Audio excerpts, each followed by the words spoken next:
Okay, it is 2:30. We are continuing the 2024 budget discussions, so I will look to staff to see who's going to lead us off today. Yeah, we're picking up where we left off. I don't know that I have a whole lot to add, so I'll quickly turn it over to Mrs. Pack to cover outside agency requests and then kind of walk you through where the budget stands in anticipation of giving notice to publish and getting this moving forward.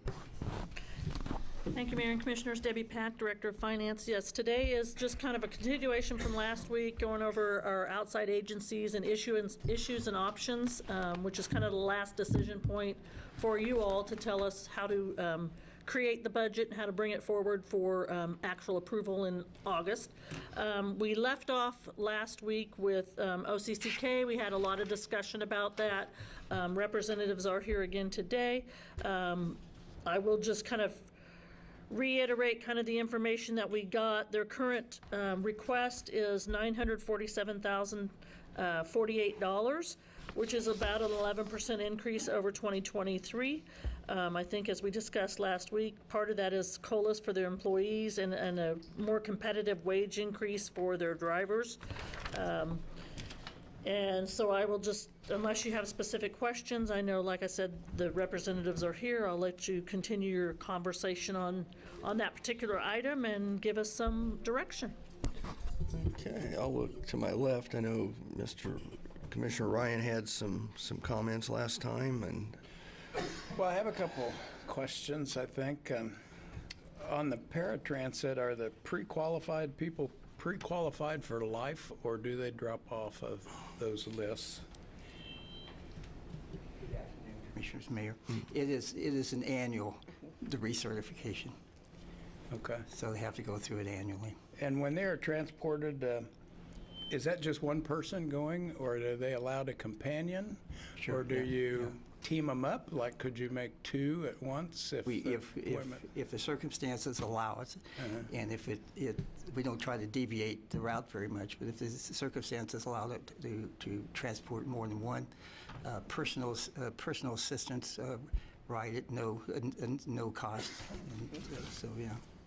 Sure. Maybe they need a nurse or someone to go along. What does non-emergency medical transportation throughout Kansas for eligible passengers mean? Okay. Well, we really have two. One, which we've been doing since early 2000, with a partnership between KDOT, OCCK, and Salina Regional Health Center. We provide, and the Hospital Foundation picks up the match, non-emergency medical transportation to any of the Salina Regional Health Center facilities, which now includes Concordia, Abilene, Lindsborg, everything, ComCare in Salina, about everything in Salina except for Maori Clinic and dialysis.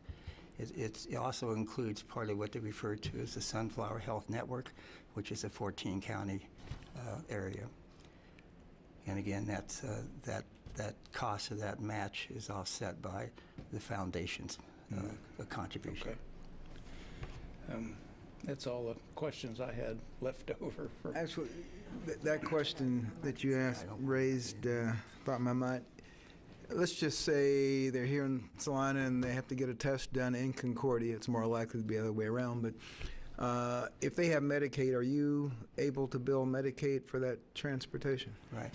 That's the second part of the non-emergency medical transportation. Is eligibility has to be Medicaid eligible, and that is paid for through the three managed care organizations here in Salina. OCCK contracts with all three. And yes, they actually call the managed care organizations a scheduled ride. The managed care organization calls us or some other provider. We seem to be their favorite right now. So yeah, they call us and we arrange it and we bill them and they build the Medicaid piece. But that's only for Medicaid eligible people. Right. So if someone was not Medicaid eligible, are you still able to provide? Sure. And what's the cost structure for that? We have a fee schedule, yeah. Okay. Yeah. All right. And if, let's say, the cost of living increases and the bump in the wage, makes you a little more competitive this year. Right. You know, do you imagine that next year, not that you have a flat budget, but I mean, do you think you're caught up? I mean, you can't predict, you know, what commodity is going to be hit by inflation this particular year. Yeah, But discounting a high inflation rate, I think we should be okay. Again, any increase would just be the 30% match that the city would fund, with 70% would come from KDOT. We're at $16 an hour now, which I mentioned last time, that we're under both the city and county's CDL positions of pay. I would like to get, we pay our direct service staff $18 an hour. We consider drivers direct service staff, but not in the sense of necessarily pay. I would like to get them to the $18. I think that's competitive, and I think that's pretty much in line with other companies are paying the CDL drivers. And of course, they all have to come with passenger endorsement. Now, paratransit drivers are not CDL drivers, are they? We require... You require them to be CDL even though they're driving vans? The vehicle does not require it. Okay. CDL is a vehicle equipped for 15 or more. But we think the training's good. We think what drivers go through with all the training that we make them go through and requirements for a CDL, we just elected all of our drivers must have a CDL. You were talking about a payment scale. Originally, we were talking about, $2 per ride. So explain me the difference when the payment scale Sure. comes Currently, in. we run on 10 cents a mile. So outside of that in-town transportation, so Salina to Salina, it's going to be that $2 per way. If it's somebody wanting to come from Concordia all the way down to Salina, we look at 10 cents a mile. Which is way, way below the IRS number. Way below, yes. Now, So we is want that it a to number? be Is that a number accessible. you guys set? I think so, yes. Yes, it's been set as that for the entirety of my employment with OCCK Transportation. Again, as part of our operating agreement with KDOT, 70% of that cost is covered by our KDOT agreement. Again, as I go back and said, if it's part of the Salina Regional Health Center, then that is no charge. If somebody's coming from Concordia, they're going to the hospital or ComCare, that's at no charge. And again, that's what, that's why the hospitals. It's a no charge to the client or to Correct. The passenger, correct. who pays that? KDOT and the match from Salina Regional. Regional. Okay. Yeah. so the 10 cents a mile is out of the 30% that KDOT does not cover, or is that spread over both the 70 and 30? Where does that 10 cents a mile fit in? It's something that we think people can afford. It's more an affordability issue. To go from Concordia to Salina 50 miles, that's $5.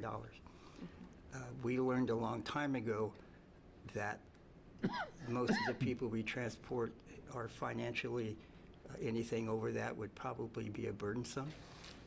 When we went from free rides a couple years ago to putting back into $2 an hour, $2 per ride, our ridership dropped. $2 doesn't sound like a lot, but for a lot of people it is.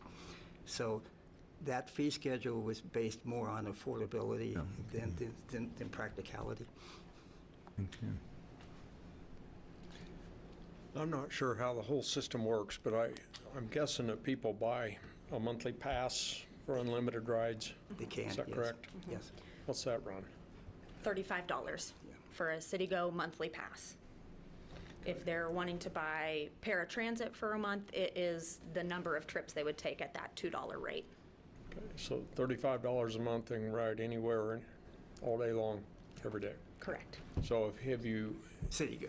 City-Go, yes, Right. yes. have you considered increasing that fee? We have, I don't know what, coming out of the pandemic, we're trying to get the ridership back up where it was. Again, as I mentioned, this is a crude way of putting it. It's kind of a catch-22. because the money we receive in fees gets deducted from the KDOT grant. So it kind of offsets. If we go up to $5, and let's say that equals $10,000, KDOT's funding would be offset by that $10,000. So what's the plan if KDOT funding goes away? If KDOT funding goes away, Charlie and I will not be standing up in front of you anymore. I mean, it's kind of like, what if your funding goes away? We are 100% dependent upon all of you, in which I have been since I've been coming before you since We're 2006. dependent on the taxpayers. For this service, but I think it's a needed service. I think it's something that's valuable to Salina. I think KDOT valuable. I think the state of Kansas values it. You have to remember, I guess, premium comes with a cost. A year and a half ago, we had the governor of the state of Kansas. We had the Secretary of Transportation for the state of Kansas. We had the FTA regional director here. We had a FTA Yeah, I was official there. from I was there. Washington. Yes, you were. I mean, that's something says about what we Yeah, do there is. and how we do it. And I think that we're proud of it, and I think Salina should be proud of what we And what I we guess do. where I'm going is, we talked last week about looking for cost savings somewhere, because I don't think the city can withstand this kind of increases year after year. And Well, since 2005 or 4, it's been too long since I've been coming to the city commission. I've never asked for this type of increase.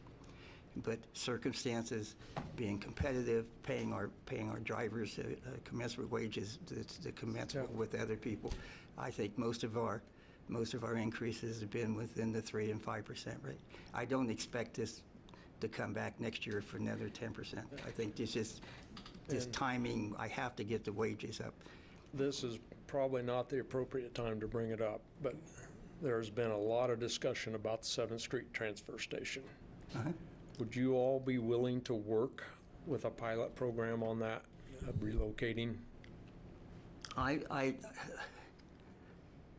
have to be honest with you. We developed the fixed routes back in 2006 with KU Transportation Center. I put together, I think, a select group. Jason Gage, the city manager at that point, was a member. I think Donya Mars, who was the city commission at that point, was a member. Obviously, the KU Transportation Center. Every indication pointed that was the best transfer station to have. I know there's been issues there. I don't know how to solve the issue. I know downtown Salina is very opposed to that transfer station. I know they are. Yeah. That's unfortunate. And there's a lot of problems down there, and that's just one piece of it. Well, I don't know. Yeah, that's kind of a different issue. We need to put that aside. We're talking about budgeting now. That's a whole Yeah. different I just wanted to deal, throw that so. out there. I just wanted you to know it was selected by somebody, a group of people that knew more about transportation back in 2005 and 6 than I did. And it's an ideal spot. So- Commissioner, In Commissioner, relation to economic growth, I know Salina Downtown is putting a lot of effort into the growth and tourism. Return on investment with transportation is up to $5. So every dollar that is put into transportation, the national study is $5 returns to the community that money is spent in.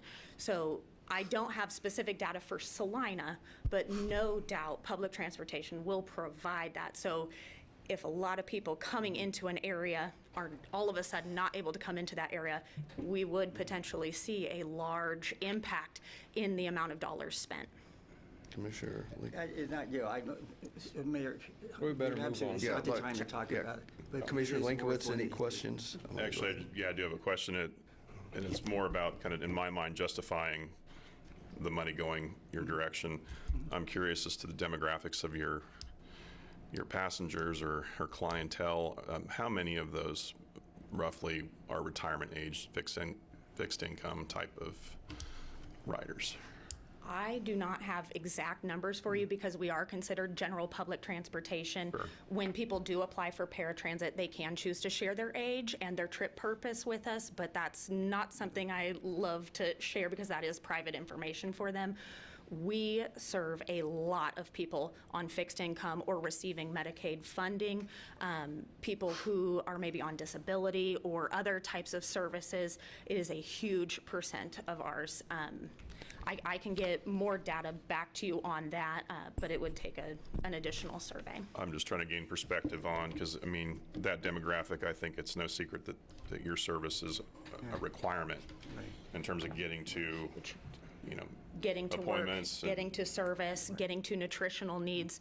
Yeah. People rely, and like I said last time, we've seen the consistency in the numbers, and we've seen our paratransit increase huge.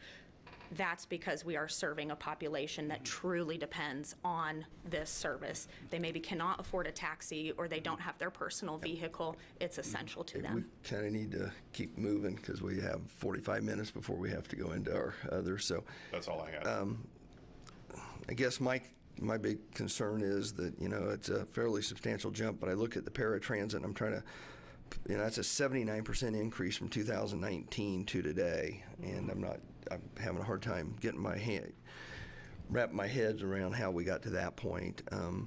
So I guess I'm gonna look at other commissioners to see if they have a number they're comfortable with. Comfortable with this number. I mean, I don't think the five of us really have an idea of what it means to get around this town without a car. And I know I'm biased. I have a lot of patients who, sitting in the exam room, they're looking at the clock because they know that bus is coming at a certain time. And they have to wait a while before the next one comes. That's how they get to the grocery store. And, there's infrastructure in town, but there's also human and workforce infrastructure. And public transportation doesn't always make a profit. Police doesn't make a profit. Fire doesn't make a profit. Library doesn't make a profit. But they're things you expect to have because you live in a city of this size. And that's the reason I asked, how close they get with adjusting salaries this year. If the salaries are too low, it's common sense, they're not going to have drivers. We realize that. We don't have drivers, so we had to raise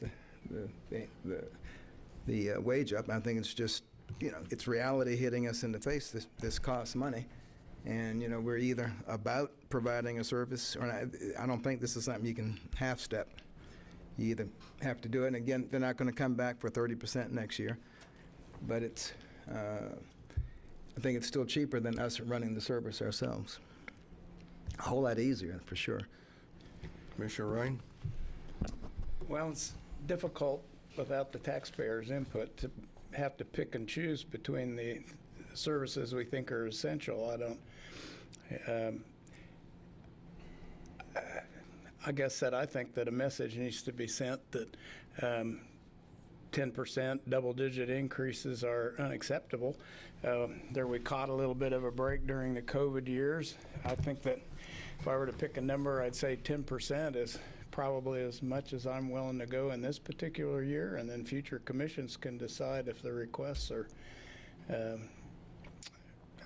acceptable or not. But I think we need to send a message that put our foot down in some way. That I'm pretty sure that the 2019 request was over $1 million. You're going to be back there real quick. So, That included 233 for building expansion, so 811 was the actual.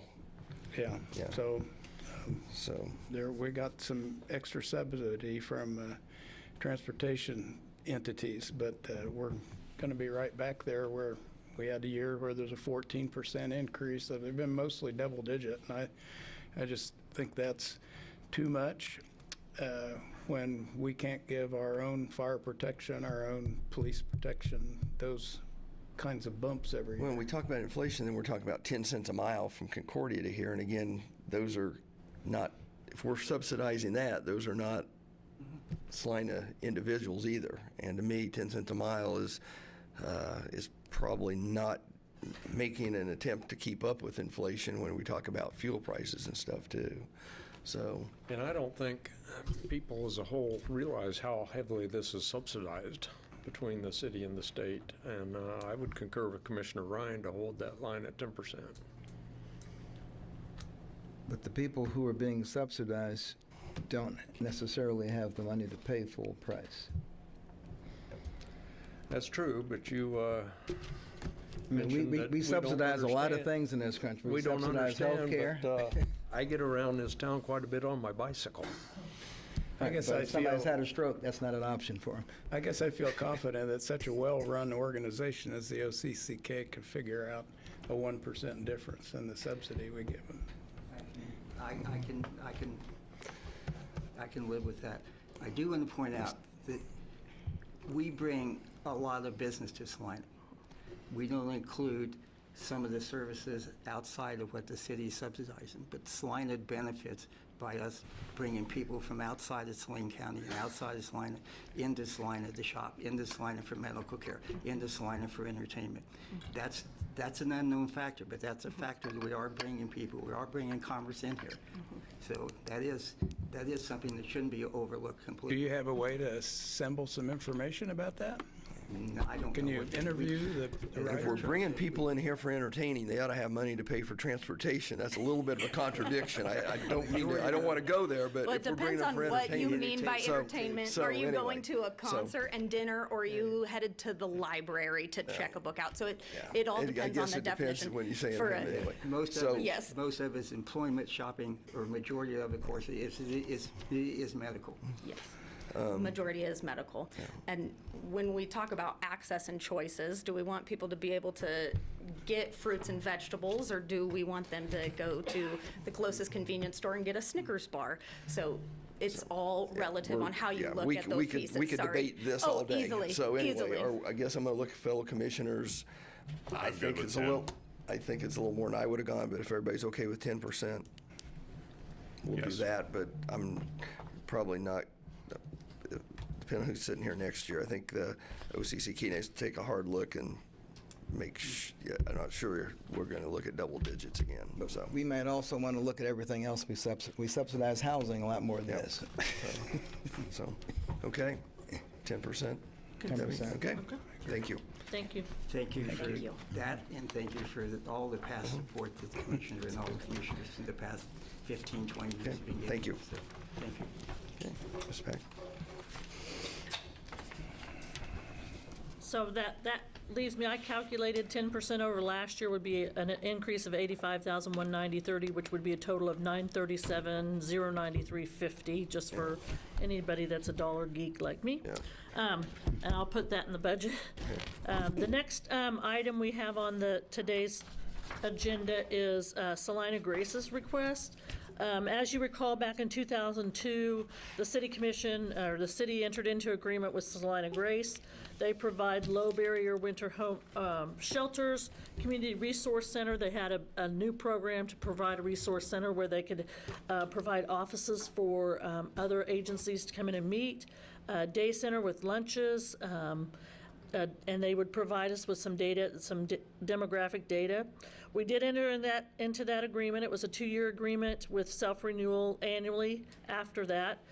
The original compensation in 2022 was $45,000. That was to provide an additional care manager. The compensation in 2023 was $60,000. Salina Grace's request for 2024 funding is $75,000, which is about a $25,000 increase over the 2023 amount. I did provide you the data that was provided by Salina Grace. They were a little cut short on our May 22nd meeting, so if you have additional questions, I know Mr. Young is here today, and he would be glad to share this information with you. That $75,000 represents about 15% of Salina Grace's total budget. And as always, you have options as far as how you want to provide that support. So if you have questions. If I could add one thing, Mr. Young and I had a conversation, and I think we learned from Salina Tennis Alliance's agreement and Salina Grace's now as well that we can enter into an agreement, but changes come along as it relates to staffing in both of these instances, Salina Tennis Alliance and Salina Grace. So the decision before you today is a budgeting decision. The agreement will be up for renewal, and we may just need to draft that with a little bit more latitude to leave some flexibility if circumstances change, rather than if they experience a staffing change or if they need to pivot in terms of their approach, that they've got some latitude versus having to come back and bring you a formal amendment each time. So we've talked about ways that we can articulate kind of a broader goal and monitor that goal and keep the commission informed without minor changes or even staffing changes necessitating coming back with an agreement amendment in the middle of that term. But today's decision's more directed at the budgeting, the funding allocation, and then we'll be bringing back the agreement renewal at a future date.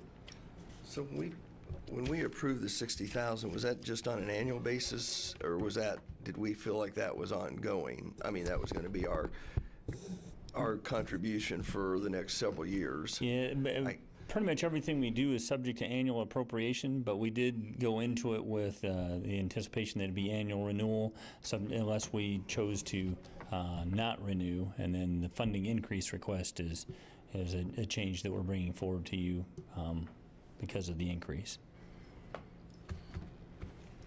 Okay, I'll look to my right. Any questions or comments for? Just seems to be a reoccurring theme, cost of operating goes up, and here we are with additional monies requested. Wish I had a solution for it. Yeah, and I don't want to speak for Mr. Young, but I do view Salina Grace as kind of still getting their legs under them in terms of their programming and their offerings. We, as you know, community relations has kind of been tasked with our division being the lead for our organization as it relates to homelessness and response to homelessness, and they've been interacting with Salina Grace quite a bit. So part of the conversation that we had was just how we might be able to grow how they can help us and their role. One of my visions is for them to be that first point of contact with individuals that we identify in the community that are homeless. They can develop a rapport and gather some information and more effectively than police being the first point of contact.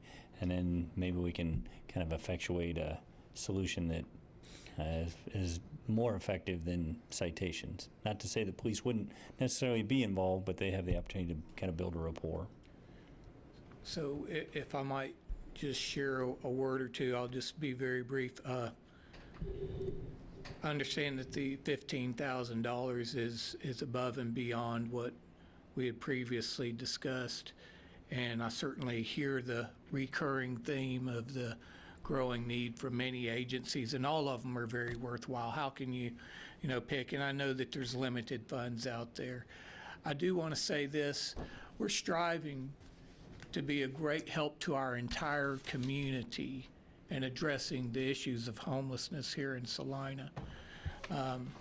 As part of trying to accommodate our entire community, we're moving from our current location to 315 South Broadway to move out of the downtown area, which is going to cost us anywhere from $400,000 to $700,000 depending on options.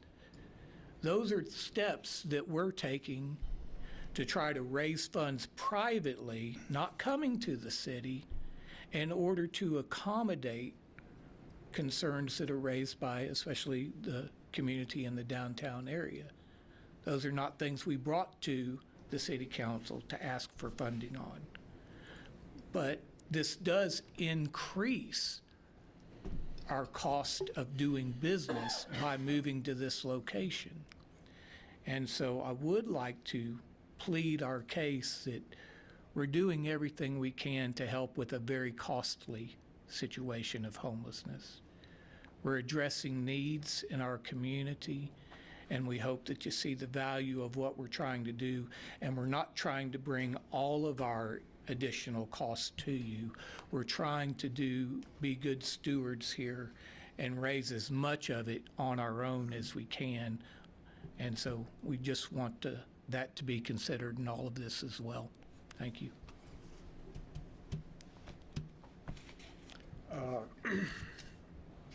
The whole issue with the homeless and the people with issues, there's no one else really out there doing anything. And I think for the city, this is probably money well spent, that we could never come close to providing the services that you all are doing there, and but then again, the inflation, the cost of everything, it's out of control. But the problem just is there. No one has a clean answer, and I know you guys are trained, and that moving over to Broadway is gonna alleviate a lot of tension, I believe, and going to be a good thing for the city. So again, the increases are tough to deal with, but I think this one is necessary. Commissioner Davis? Oh, I have absolutely no problem with that. I mean, we have to deal with homelessness, and we have to deal with the homeless, and those aren't always the same. This is one agency that can bridge the gap. They're boots on the ground dealing with homeless, but they're also, in the academic area, so to speak, trying to figure out how we as a community can help solve the issue, if anybody's going to ever solve it. But in our community, the issue of homelessness, that much larger umbrella. So I have absolutely no problem with the increase. And something, they also do is assist people who are just on the edge of being right. homeless. Right. Yeah, we've, this past year, we've helped 94 families stay in their homes and prevent them from becoming homeless. The studies show that homelessness costs our community. And depending on which study you read, one homeless person costs the community anywhere between $30,000 to $50,000 a year per homeless person, and that's with police involvement time, unpaid bills at the local hospital, use of resources, and so forth.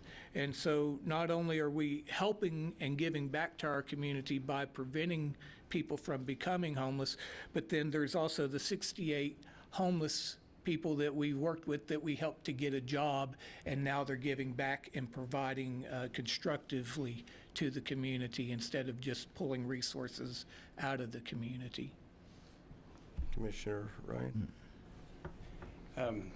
To me, the problem of homelessness, a very core part of it is that people lose self-respect for themselves. And I've Yes. been impressed that you guys are putting our resources together here in a way that helps people to assess that problem. Even the transitional people, they're in danger of losing that self-respect, and the people that are already at the bottom need to regain it. So, I think it's, and appreciate your measured approach to your request to us. So I'm all in on the request.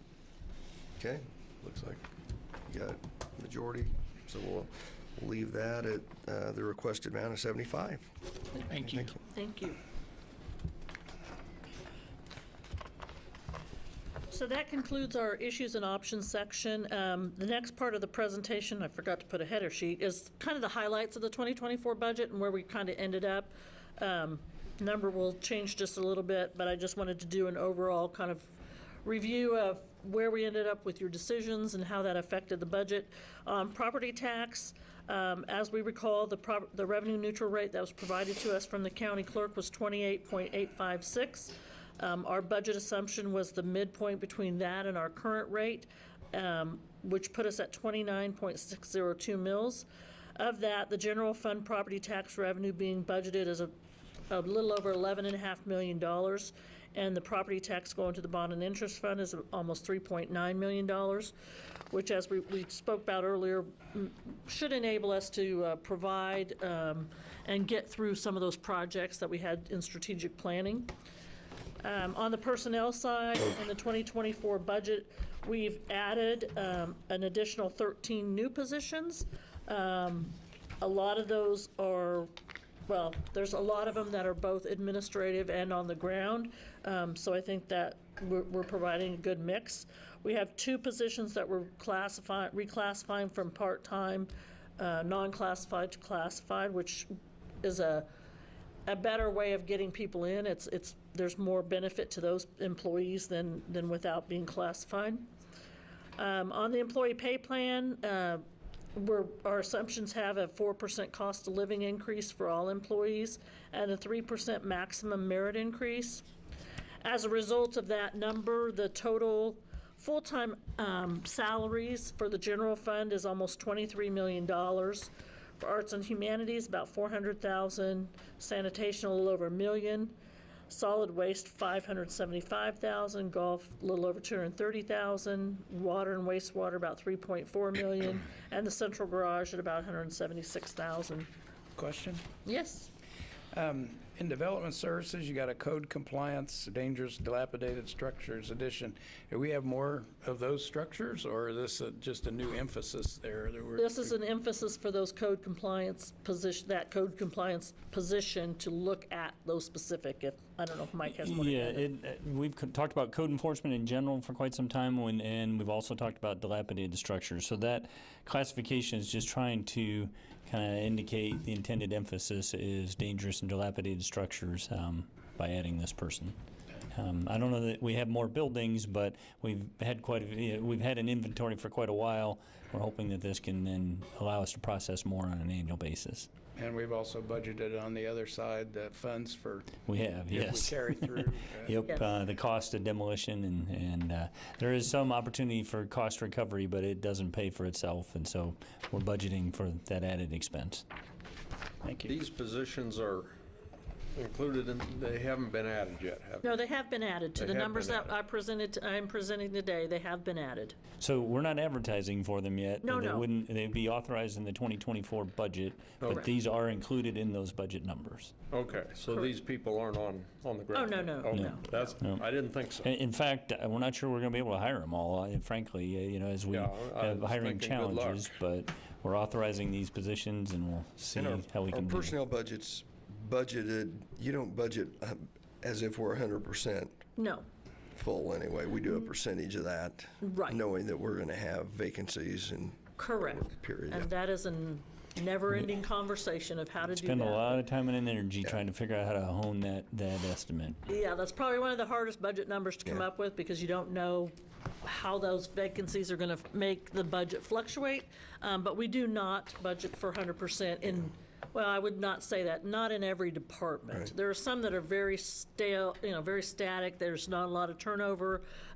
So we do budget those 100%. But for the departments that we know have a lot of turnover, we have tried, especially in this budget, to kind of determine what that average is and come up with a percentage. So we're budgeting a percentage of as if all were filled. And from a budgeting standpoint, you always want be a little bit on the high side. So, Right. Okay. So then on slide, oh no, my numbers didn't print on all these slides. I don't know why. Like the first three had numbers and the rest of them didn't. This packet. I noticed that. So health insurance, we had a long conversation about that, where we should go with that. We have budgeted on the operating expense side and on the revenue side for the health insurance fund a 7.5% premium increase. Overall, for the city operating accounts, that's about a $5 million total cost. That's not the increase, that's the total. About $3.9 million of that comes out of the general fund, and that's determined by the employees that are in those particular, that are charged out in those particular funds. We were lucky and we were able to apply a lot of new initiatives, new costs, and some things that we needed to get done into this budget that we've never been able to do before because of our improved sales tax numbers and the property tax and the savings that we've had. Some of the new initiatives some of them are software, technology related that we know are coming, that we need to stay up with current technology improvements. In here, you'll see we put an additional $100,000 in the demolition. I thought that was, I wasn't sure if I had that number out or not. There's some other, we were able to budget the special populations and senior programs, which since COVID, we really haven't done anything with, but those are in this current budget. Police, we provided budget dollars for some lasers, officer wellness, additional license plate readers, new wayfinding signs for the city, and of course the tree trimming program that we've been talking about for several years, trying to get the trees in general in the city under control. That's going to be a combined effort between sanitation and parks. So they'll be getting some new equipment to help them try to cover the trees that are overhanging on sidewalks and streets and things like that, as well as taking care of the emergency items like the trees that fall and things like that. Those are just things that we've never been able to keep up with, so this will be a program that we'll be able to hopefully fund and keep going forward in beyond 2024. Some of the other items on the next slide that we were able to add that we had not added when we talked earlier were some maintenance on some new software that we had put in that we just inadvertently didn't have in there. Some new programs for alcohol pre-sentencing in municipal court, as well as behavioral health court in municipal court. We were able to include some side dollars besides the dollars that are included in the Bill Burke project. We set aside some dollars for some of the projects or some of the improvements that would not normally have been in that project. And we did set aside $200,000 for pay plan changes that we see coming forward to you in the future that we don't have those dollars right now. So that would include shift differentials, on-call, holiday time, and callback. As we bring those to you, they'll most likely be effective very soon or in 2024. We wanted to make sure that in this budget that we had those dollars set aside for next year so that we didn't put ourselves, by making those decisions, in a position that we didn't have the dollars set aside for that. We don't know what that number's going to be, so $200,000 was what we set aside for that. What is paperless packet upgrade? Paperless Packet is the new agenda software. So we're hoping by getting that new agenda software system that packet process then can come electronically. This cost would come with providing boards and commissions with different computer technology and things like that on the dais. That's just the software. No, we already have the software set aside. This would be any peripheral hardware, iPads or something like that we might need to do to help us get out of that printing of paper every time we do it. And it could include upgrades to this room in terms of monitors at the dais and the screen and the technology. Right. So we think that's probably a conservatively high estimate, but trying to just make provision to be able to implement it in 2024 as that all comes together. Is the Motorola maintenance that our new communication system? Mm-hmm. Countywide? Yeah. And we didn't know that was coming, or? Well, we did. We had reason to know it. We just we were late in getting it factored into the budget, and that's the city's portion of that. It is Nova time maintenance. That's our time clocks, the new programming that we have for timing, for clocking in and out for employees. And why would that require so much maintenance? Software maintenance, very expensive. Well, they call it maintenance. It's the ongoing It's support. licensing It's fees. support. Yeah. Yeah. Yeah. Just the license to have it and ongoing tech support. Yeah. You'd be shocked at how much that is for every software piece of software that we have. In addition to those items, which are kind of all over the different funds, and well, most of them in the general fund, we have had the ability to influx more dollars than we ever have before for spending on buildings and facilities. We're at about $900,000 overall funds. Parks and Recreation, about $1.8 million. As you recall, we normally have set aside $500 for that. Streets, we have about $5.9 million set aside over all their funds. Vehicles and equipment, which is another one that we've historically not been able to keep maintained. We have about $4 million set aside in this budget for replacement of vehicles and equipment. And then system enhancements through the utility fund, which is really their equipment type things that they update annually at $2 million. So the next set of slides, 10 or 15 slides, are just the funds in general, and where they, with all of these inclusions and changes that we've been talking about over the last few weeks, where they end up. The general fund, I put a note in here that your decision today would affect this number. We'll add back in that $9,000 or whatever that is, so that'll be a little bit different. But overall, we're showing a net income of about $410,000. That includes all of those items.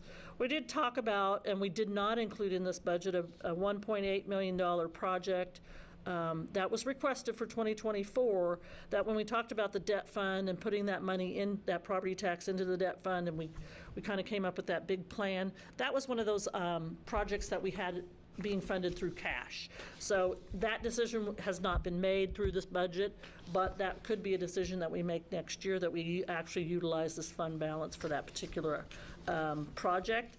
What So I just want to make project sure you're aware of that. What project was that?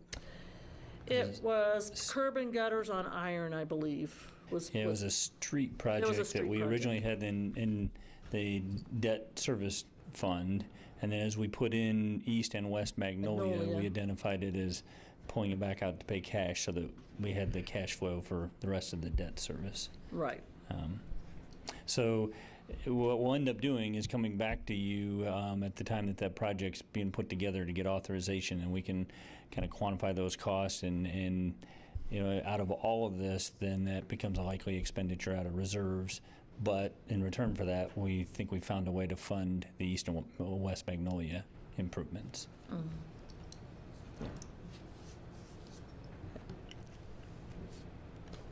Does that answer that question? Yeah, I just wasn't sure what project we were discussing. Yep, yeah.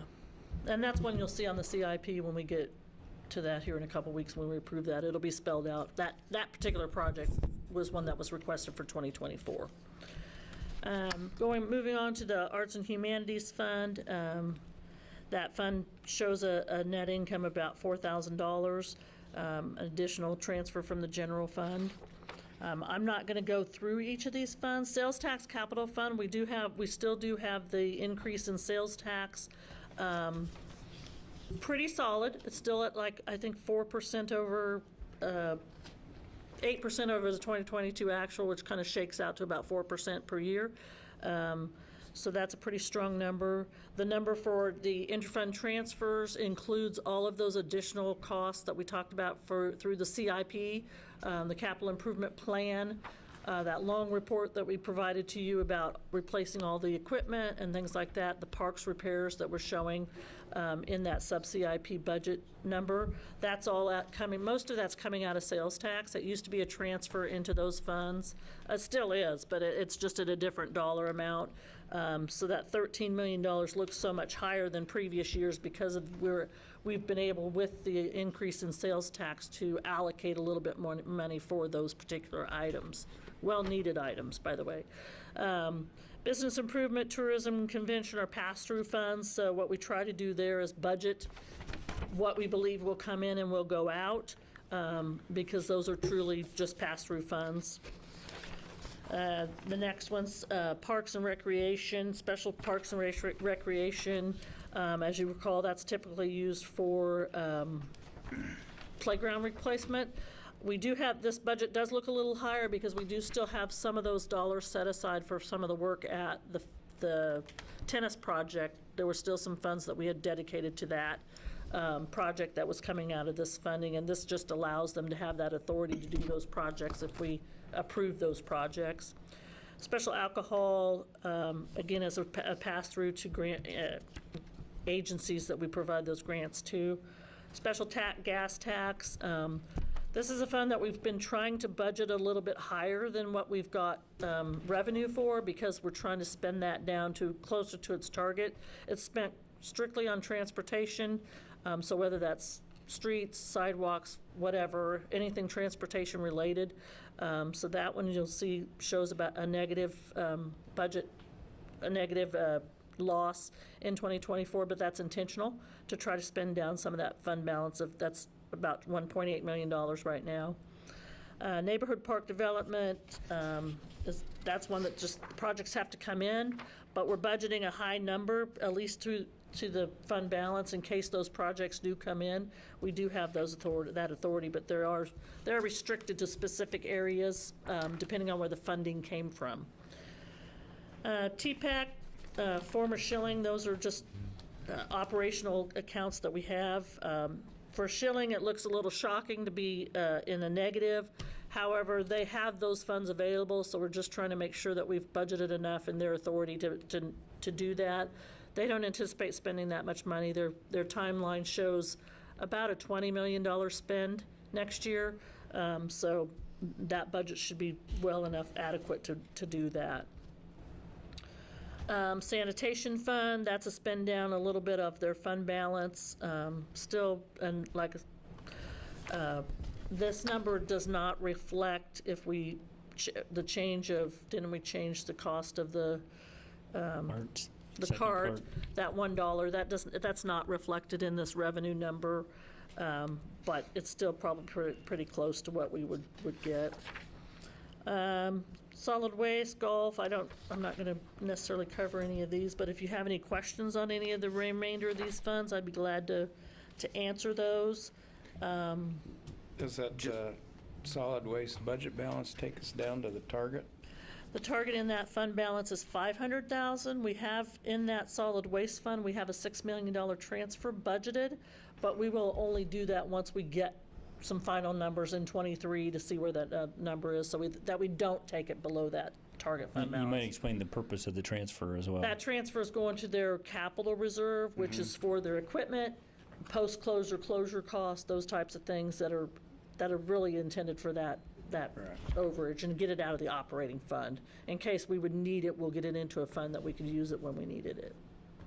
Just so you know, I look at your reports, that 154,445.07 that keeps carrying through on 2021, is that just error at the top of each one? I was trying to figure out, it took me a while, I kept seeing that number, I go, is that just, Oh, it must be. Oh, Okay. you know why? Because I had to hide some cells to print those particular ones, and I didn't hide that cell. That's okay. why. Yeah. And it kept carrying through, and I was like, okay, just. I must have that one line item that Okay. wasn't hidden when I printed this. I just wanted to see if you were paying attention I to those was. numbers. Good job. You had me confused. Yep. Yeah, and of all of these budgets, probably the one we have to watch closest is the central garage. We're watching them to see what happens in 2023, because we did have some huge cost increases in 2022. So those should shake out, because we rebuild cost plus. And so we're keeping a close eye on that one. Moving forward, really what we have is next week, we hope to provide the water wastewater study. It's almost as exciting as the budget numbers, but, and then from there, we have our public hearing set for August 28th, our adoption set for September 11th. So as you can see by my last slide, we're almost to the finish line. So- Debbie, you said next week and you caused me to panic. Oh, We 2 don't weeks, meet sorry, next week. Mike's not here next week. We don't have a meeting next week, August 7th. It made me panic too, because it's not done, so. Any other questions or comments about? Any questions, comments? And for those listening at home, that was a pretty fast recap, but it's a recap of everything we've been talking Talking about for about quite some time. For the So past 3 months? we tried to just highlight for you the things that might have changed, or the things that are noteworthy, knowing that we've covered a lot of this already. And to anybody in the public that's interested, this budget document is available if they should want it in the city clerk's office. We will be producing a budget book which goes online so that anybody in the public can see how these, every line item is budgeted. And of course, we'll have our state forms that we submit to the state that have to be completed still. Okay, we will, I guess, just break for about 4 or 5 minutes here. We have upcoming the Salina Fieldhouse lender leverage lender meeting and the Salina Fieldhouse qualified active low income, Qualig B as we call it, meeting coming up here at 3:30. Yep.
You're in charge of this, buddy.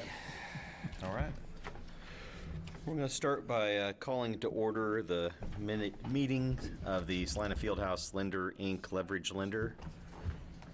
First need to confirm that all the Kansas Open Meeting Act required notices have been properly provided. Yes. Okay. And then we need to take roll call. Samantha Angel is appearing by video. Can you hear us, Samantha? Yep, I'm here. Okay. Let's see. Do you want to do roll call? Do you have it shoved in? Go ahead. Todd Davidson, Here. Samantha Angel, Here. Mark Ritter, Here. Mike Hoppick, Here. Trent Davis. Here. All right. Everyone's here.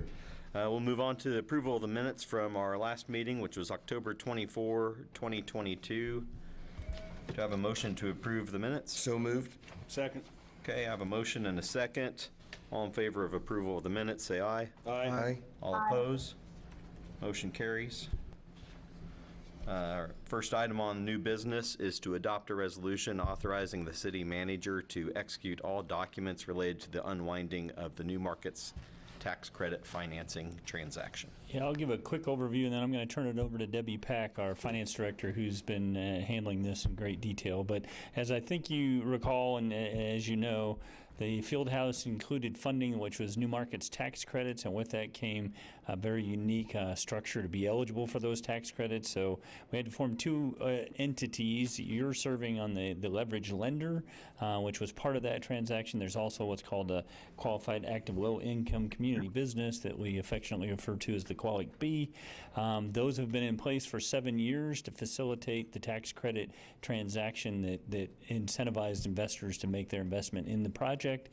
We've reached the 7-year time frame, and we have the opportunity now to kind of unwind both of those organizations to transfer ownership to the city of the field house, and no longer would have need for the leverage lender and the Qualic B. So Ms. Pack's been very involved in all the nuances of how we get that done, and I'll turn it over to her. Thank you, Mr. President and Commissioners. Debbie Pack, Director of Finance. As Mike said, this board was developed and created through the necessity of the New Markets tax credit funding opportunity that we had with the Salina Fieldhouse. Its function as the leverage lender was to serve as the role of receiving the initial financial contributions from the city and stakeholders, and then lending those funds out to community development entities that were then going to get tax credits as part of their investment into the Salina Downtown Fieldhouse. As Mike said, there was a compliance timeframe of 7 years. It went into effect 7 years ago on July 27th. So July 27th of 2023, we'll be dissolving all of those pieces and parts of what happened. There's about 12 entities and 12 parties that are involved in this process. I was looking at the checklist this morning. There's 27 documents that have to be signed and money moved from this person and transactions. What will ultimately happen is that all of the assets of the Qualic B, the Qualic B owns this field house currently, leases it to the city, and all the assets within the field house. What will happen with all of this unwinding is those assets will be transferred over to the city, so the city will then own the field house and all of its assets. The loans that are currently in the fund, the investment fund, will also be transferred to the Qualic B, which will ultimately then dissolve those loans. But as part of this process, and the timing of how this works is, all these 27 documents and all this moving of money and documents and real estate and things like that, all of those have to be signed. And in order for us to be able to do that, we didn't want to have meetings with every board that was involved. So this resolution basically just gives the city manager, this particular one gives the president, the vice president, the city manager, or his designee the authority to sign any documents or produce anything that is related with this unwinding, so that we can get those done in a timely fashion. It's as simple and complex as that this is. If you have any questions, I'll try to answer them. Aaron Martin from Clark Mize Linville has been on the city's side, working with all the lawyers from all of the different agencies that were involved. Chase Manhattan, Dakotas, and all those agencies that hold the bonds, and have been processing them for the past 7 years. So this is all as originally anticipated. You know, from the outside looking in, you hear about real estate transactions and transfers and dissolving loans, but this was all kind of the complexity of putting that new markets tax credit financing together, which netted us. It funded our gap to make this project possible. So there's no new nuances to this or any changes in terms of financial position, really. It's as expected. Good. Any questions? Any questions or discussion? Ready for a motion? All right. President Davidson, I move we adopt the resolution of the Board of Directors of the Salina Fieldhouse Lender, Inc. regarding the unwinding of the Salina Fieldhouse New Markets Tax Credits Financing Transaction and authorizing the execution and delivery of all documents and such further actions as necessary to effectively effectuate the unwinding of the New Market Tax Credits Financing Transaction. Second. Okay, we have a motion and a second. I will not repeat all of that motion, but we have a motion and a second. Any discussion on the motion? All right, all in favor of the motion, say aye. Aye. All opposed? Motion carries. Then we have no other business, so I'll entertain a motion to adjourn this meeting. So moved. Second. A motion and second to adjourn. All in favor, say aye. Aye. Aye. All opposed? Motion carries. Thank you for your willingness to serve for the past 7 years. This is a great project for the community. Well, congratulations on Yes. accomplishing it to everyone involved. So, like we were saying, it's great to see all the field house traffic every week. So, Gotcha. It's great to see downtown packed. yep. Yep. It's a major asset to our community, that's for sure, so. Okay, with that, we will move into the qualified active income, and so we'll ask Commissioner Ryan and Linkowitz to join us. Are they around?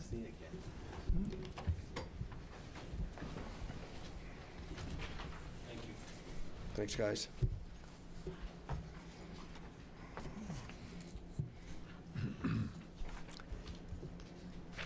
Well, 7 years can move by just a little too Yeah, quick. it's hard to I mean, believe yeah. that. Yep. We thought of that as some event that would occur way in the distant future. Just seems like we got the financing in place and the ribbon cut not that long ago.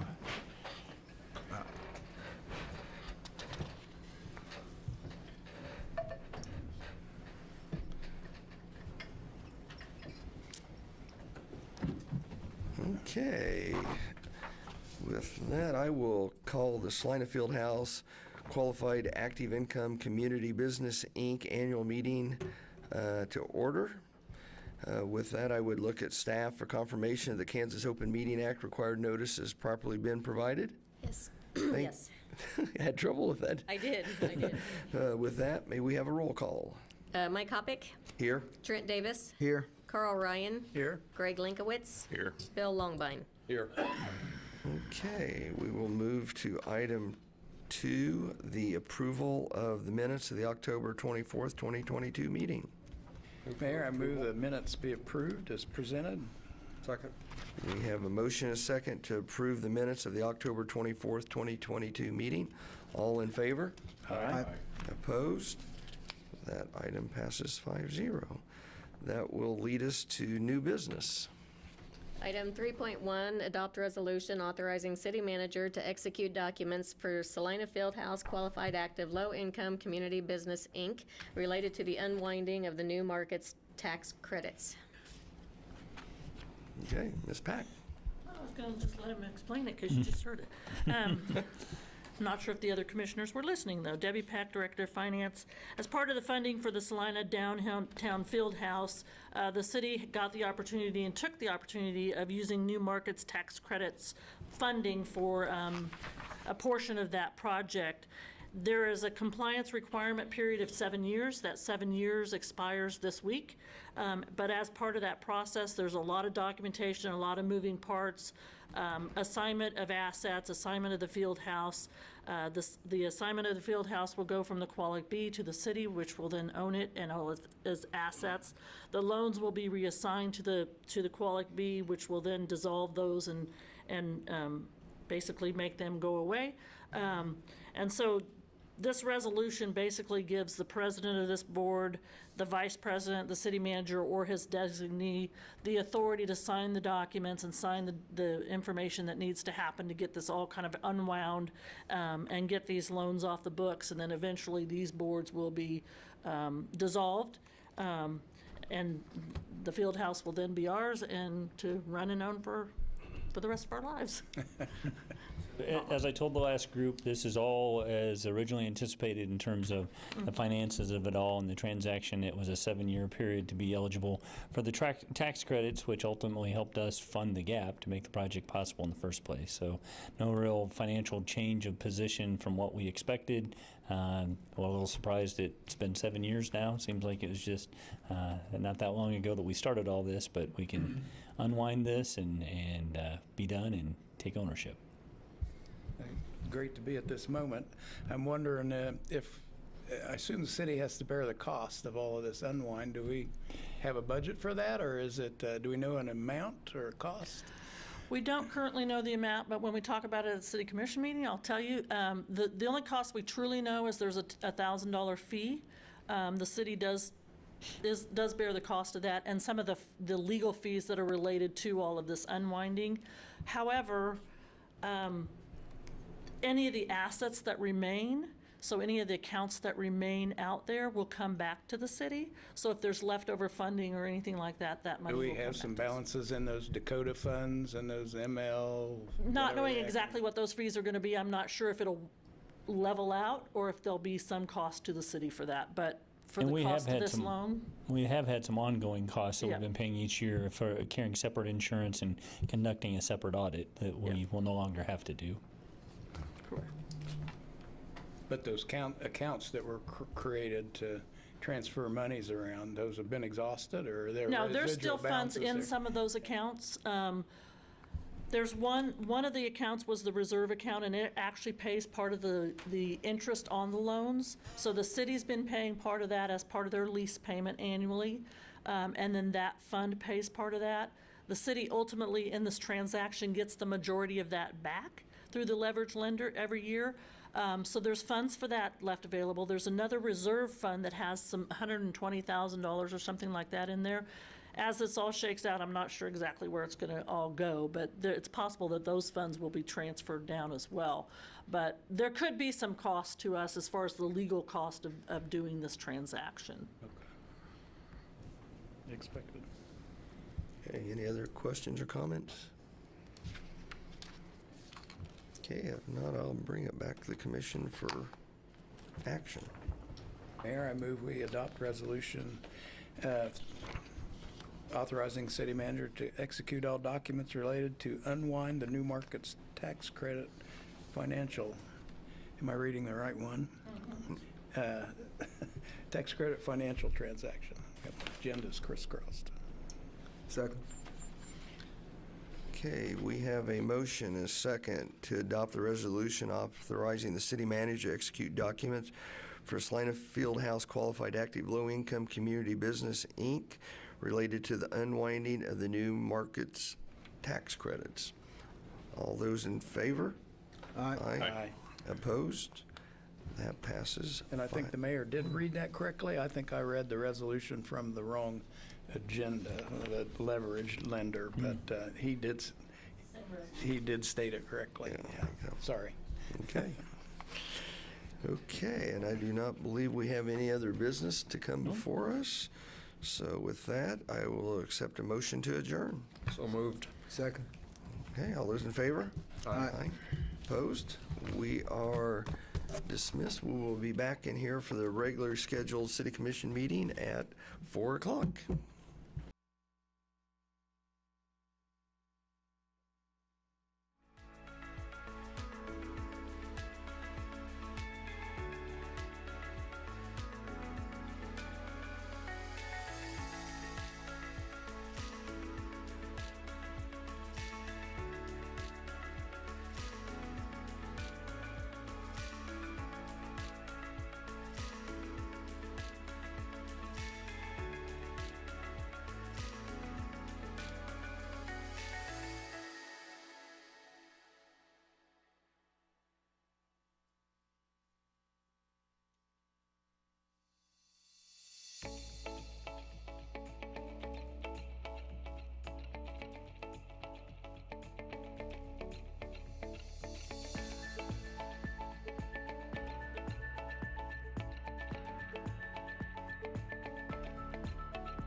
Okay, it is 4 o'clock. I will call the July 24th Salina City Commission meeting to order.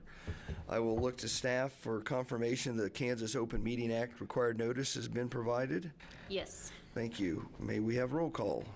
Mayor Hoppick. Here? Commissioner Davis. Here. Commissioner Linkowitz. Here. Commissioner Longbine. Here. Commissioner Ryan. Here?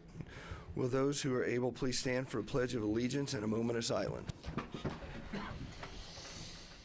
I pledge allegiance to the flag of the United States of America and to the republic for which it stands, one nation, under God, indivisible, with liberty and justice for all.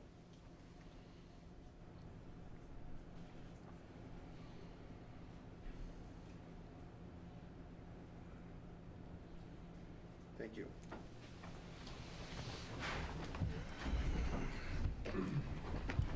Okay, there are no awards or proclamations at this time, so we will move into the consent agenda. Item 5.1, approve the minutes of the meeting of July 17, 2023. Item 5.2, approve resolution number 23-8142, authorizing the city manager to execute certain documents related to the unwinding of the new markets tax credits financing transaction. Item 5.3, approve resolution number 23-8141, supporting an agreement with representatives of Central Kansas Disc Golf Club for the construction of limited improvements for a disc golf course to be located at Berkley Family Recreational Area. Okay, thank you. Is there an item on the consent agenda that a commissioner would like to pull? I'd like to remove item 5.3. Okay. Are there any others? Okay, with that, I will accept a motion to approve items 5.1 and 5.2. Mayor, I move we approve items 5.1 and 5.2 as presented. Second. We have a motion and a second to approve consent agenda items 5.1 and 5.2. All those in favor? Aye. Opposed? Those two items pass 5-0. And I will ask Mr. Hammond to come up and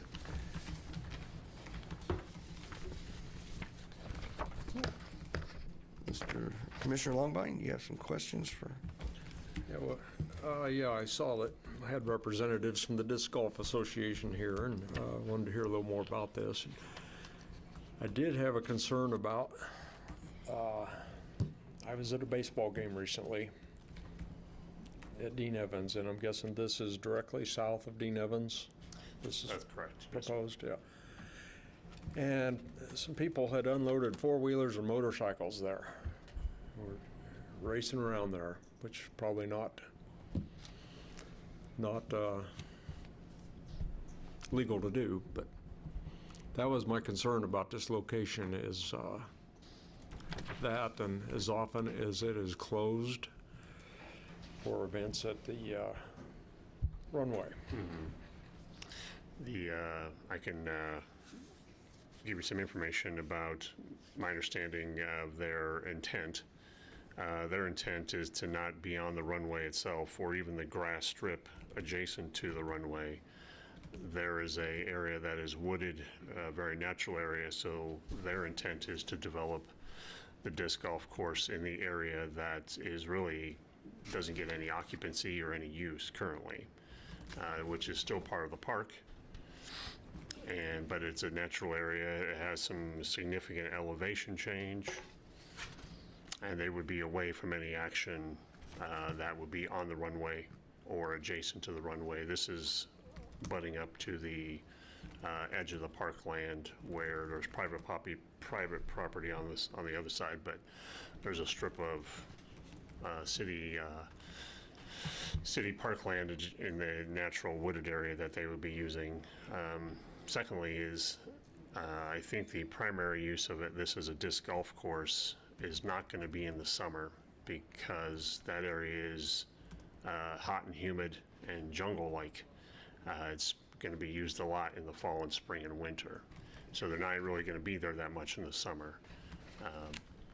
So it would kind of avoid a lot of the special events that typically occur on the runway. I guess I didn't realize it was that far off to the east of the pavement. That's correct. It is. Is that an area the city currently maintains and mows? We don't currently maintain and mow it now. It's an unmaintained natural area. That's what I thought. We are going to be doing some, our traditional mower would not be able to mow that. We'll be doing some assisting of them to get them started. And up to 2 times a year to a rough mowing with a tractor or a bobcat. And put a rough mowing attachment on it and make sure they have a clear path. Okay. All right, thank you. Is there anything anyone from the Central Kansas Disc Golf Club would like to say? I know there's at least one guy that likes to talk a lot, so I figured. Yep, here he comes. That's one reason I just chose to discuss it. I had the privilege of being part of the Disc Golf Association, or Disc Golf, starting it back in 1988 in Lakewood. It was an underutilized park, and I think, as you've seen, after about 5 years, I stepped away from it, but it kept growing, and they put the course on the north side. Then if you look at Thomas Park, the same way. There's a west side of the Thomas Park, when they put the course in, the guy actually had to crawl through the wooded area with a line to put that in and break, then cut the trees off. And the club has just done a phenomenal job in the last 20 years, 30 years of putting all the, cleaning those 2 parks up and really making them very usable. And that's what we look at this. This will be a nice tie-in from the dog park to the Evans Field. Disc golfers we're used to walking into some pretty bad parks and cleaning them up, and that's kind of what we like to do. And we also like to play a lot of disc golf. So, but do you have any questions other than that? Because it's got a great wooded area. It's going to have ups and downs. We'll get it cleaned up. We're providing all the discs, the baskets, the tee boxes. We'll pay for all those fees just like we have otherwise. In fact, Lakewood was so much used that we actually put a whole new 18 new baskets in there about 3 years ago. I'm Larry Pankratz, 125 South Presley. I'm sorry. I know everybody. Just took for granted everybody knew you. Okay, any questions for? I would thank you and your group for doing this. It's just another benefit to the community, so thanks for doing that. Okay, comments or questions from the public? Okay, if not, I'll bring it back to the commission for action. Mayor, I move we approve resolution number 23-8141, authorizing the mayor to enter into an agreement with representatives from the Central Kansas Disc Golf Club for the construction of limited improvements for a disc golf course located at the Berkley Family Recreation Area. I'll second that. Okay, we have a motion and a second to approve resolution number 23-8141. All those in favor? Aye. Opposed? That item passes 5-0. Thank you very much. Okay, that will lead us into administration. Item 6.1, General Obligation Internal Improvement Bonds, Series 2023A. 6.1A, Receive Report on Bids Received on Sales of Bonds. 6.1B, Approve Ordinance Number 23-11155 on second reading, authorizing the issuance and delivery of $3,175,000 principal amount of General Obligation Internal Improvement Bonds, Series 2023A. And 6.1C, approve resolution number 23-8140, prescribing the form and details of and authorizing the delivery of $3,175,000 principal amount of general obligation internal improvement bonds, series 2023A. Okay. Good afternoon, Mayor and Commissioners. Debbie Pack, Director of Finance. Back in June, City Commission approved Resolution 23815, authorizing us to go out and offer those public sale of general obligation bonds. And at that time, we adopted Ordinance 2311155 on first reading. In the meantime, we did have a rating call with Moody's in the early part of July. In the fall of 2022, they changed their rating structure, so the comments that you're seeing here are a little bit different than we've seen in the past. They did provide the rating. That change did not affect our particular. They looked at all the municipalities' ratings at the time, and if it changed the rating, they would notify municipalities. Some municipalities were downrated. We were not. It didn't affect our rating at that time. We did have the call. Radius did provide us with a credit rating on July 17th and confirmed our AA3 status at that time. I do have Dave Arterberry here from Stiefel Nicholas. I'll ask him to come forward and give you a report on today's bids.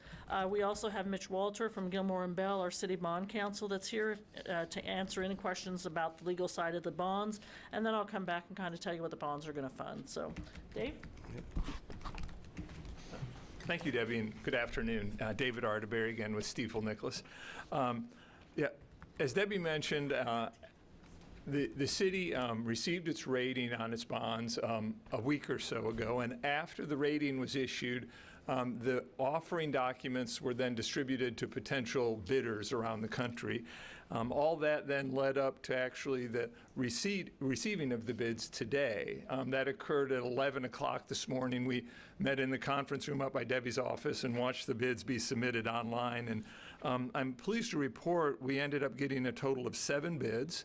I think you should all have those in front of you now. And you can see it was a variety of different firms submitted the bid, but the firm that provided the lowest interest rate to the city on the bonds was Robert W. Baird and Company. They're a very active bidder on municipal bonds in Kansas. In fact, I'm pretty sure they probably purchased some of the City of Salina's bonds in the past before. Their true interest cost on their bid you can see there was 3.326198%. The cover bid, which was submitted by Huntington Securities, you can see you have to go 3 decimal places before you see a difference in the rate. So that was a really nice, tight bidding. And even that next bid is only a few 100ths off of those bids. So a very good response. To be real honest with you, I was a little bit concerned going into the sale. Although interest rates in the municipal bond market have been pretty stable the last few weeks, we have noticed that there haven't been as many banks purchasing municipal bonds. So without the banks, I was concerned about how many bids we might get. I was really thinking that it was going to be realistic that we'd get between 2 and 5 bids. So when we got a total of 7, I was real happy. The bid submitted by Robert W. Baird, it met all of the bidding parameters. They also provided a good faith deposit that was received by the city. Once we looked at their bid closer, the way they constructed their bid and they submitted a premium, we were able to reduce the issue size. I think when you initially authorized the sale of the bonds, we were looking at about $3,175,000. When all is said and done with that premium, we're able to shrink the issue size down to $2,955,000. So a little bit smaller than I think you'd seen last time. And I know last time I was here, somebody had a question about the fact that we've got 2 different projects here. We've got Bill Burke Park projects, and then we've got improvements to Cedar Ridge. The Bill Burke Park projects are going to be amortized over 10 years. And those bonds, if you look at the rate on those, they would be at about 3.11%. The longer project for Cedar Ridge, being repaid over 20 years, the rate on those is about 3.78. And when you blend those together, that's how you come up with the 3.32%. So be happy to answer any questions you'd have, though, about the market, the sale results, the rating. So yeah, because I was the one that asked about the 20-10 years if it was, and you told us that it'd be blended. Yeah. So what is the approximate annual payment amount on those? We originally had $50,000 on the Cedar Ridge and $308 on the Bill Burke. Yeah. Let's see here. Because we only have the interest rate, so I didn't see anything that had the payment. Yeah. I don't have those, but it's not going to be a whole lot different. It's going to be a little bit under $300,000 per year, probably about average about $299,000 a year for the Bill Burke Park. So saving about maybe $10,000. Yeah. Because I think we originally anticipated, were those calculated at 4% interest also? I think that's right. I think we anticipated a higher rate just to be on the safe side. So, okay. Yep. Good. And then the Cedar Ridge, I'm guessing the payments here are probably going to be about $48,000 a year. Okay.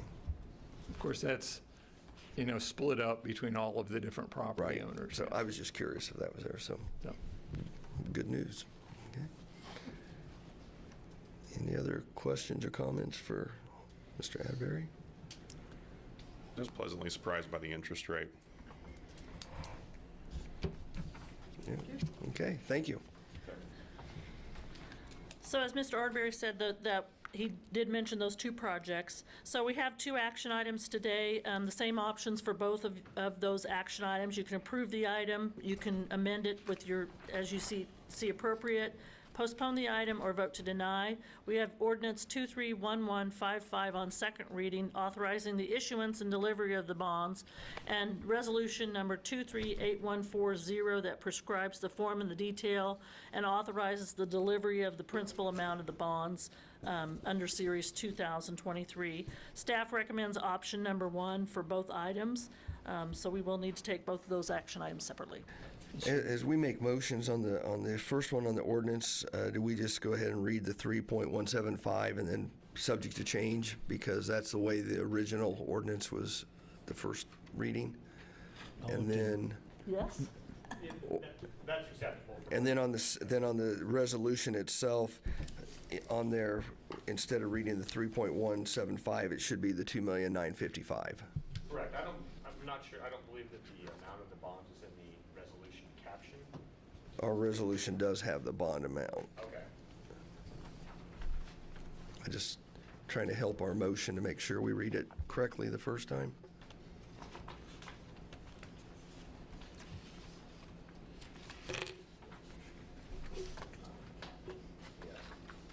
So you don't have to put the amount in there.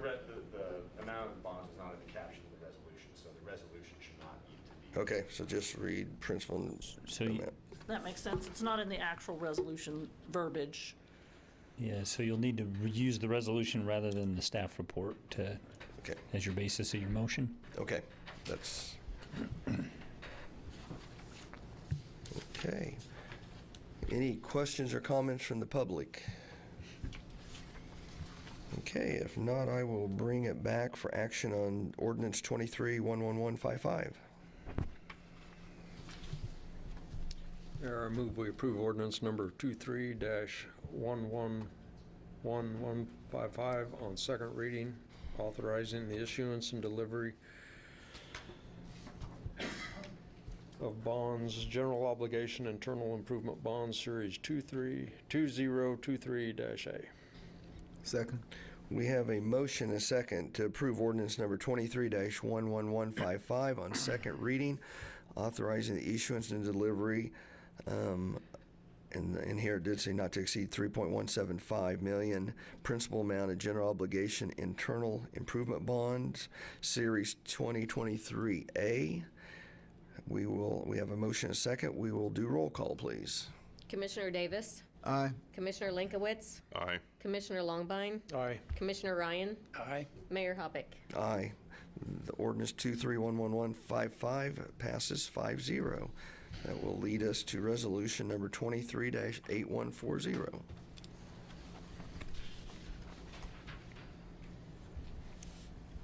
I need Does that include the amount as well? no, do not include the amount. Mayor, I move to approve resolution number 23-8140, prescribing the form and details of authorizing the delivery of general obligation internal improvement bonds, Series 2023-A. Second. We have a motion and a second to approve resolution number 23-8140, prescribing the form and details of and authorizing the delivery of general obligation internal improvement bonds, Series 2023A. All those in favor? Aye. Opposed? That item passes 5-0. Thank you very much. It's always good to see you guys when you bring good news. Appreciate your work. Okay, that will bring us to item 6.2. Item 6.2, approve ordinance number 23-11161 on second reading, requesting the annexation of a 19.8-acre tract of land located on the west side of North Ohio Street, south of I-70. Okay, I will turn this over to Vice Mayor Longbine. due to the fact that I do have a conflict with this item with my business.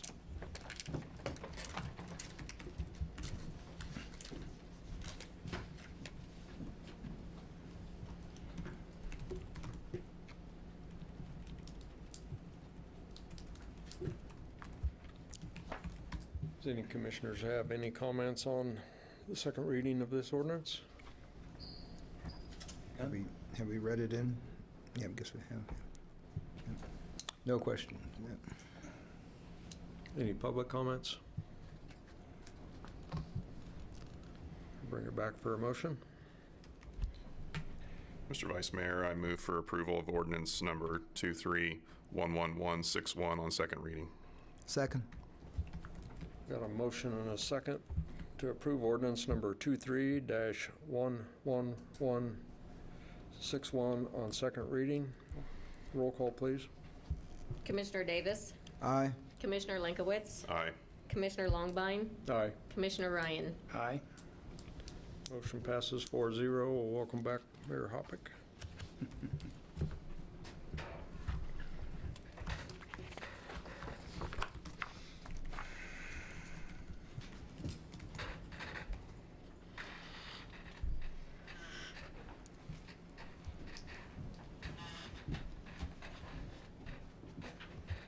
Didn't think that'd take very long.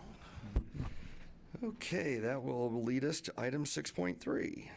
Item 6.3, notice requirements for the City of Salina. Okay, Mr. Hennessy. Sean Hennessy, Assistant City Manager. You have some detailed information in the blue sheets. What I prepared is this PowerPoint presentation, which will kind of give us an overview of this subject. And the goal of this is basically to get some guidance for the preference from the City Commission. So if you go ahead and go to the next slide.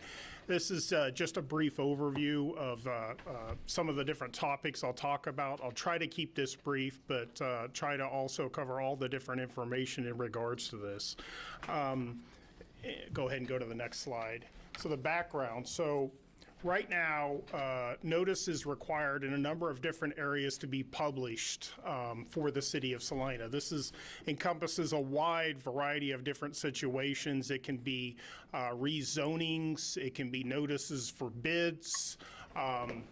There's a wide number of different notices that are required to be published by the city.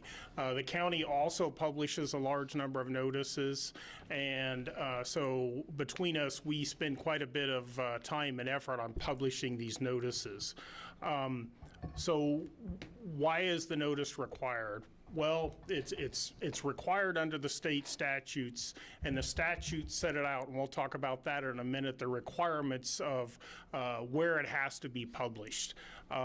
And the goal in this is to have consistency to make sure that anybody who has an interest in this topic can know where to look to find these notices, to have the information about either that rezoning notice or that bid opportunity or otherwise.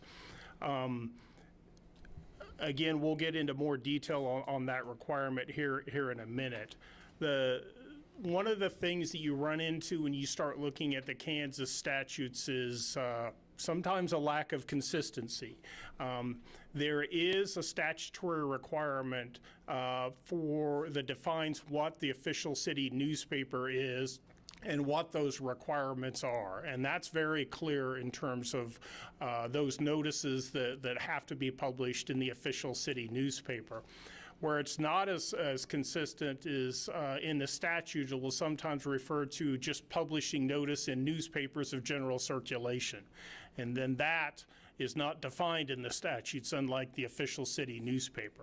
And then there are other situations where it just says notice shall be given, and it leaves it completely blank. Those are the areas, some of the gray areas as far as what the options are for the city.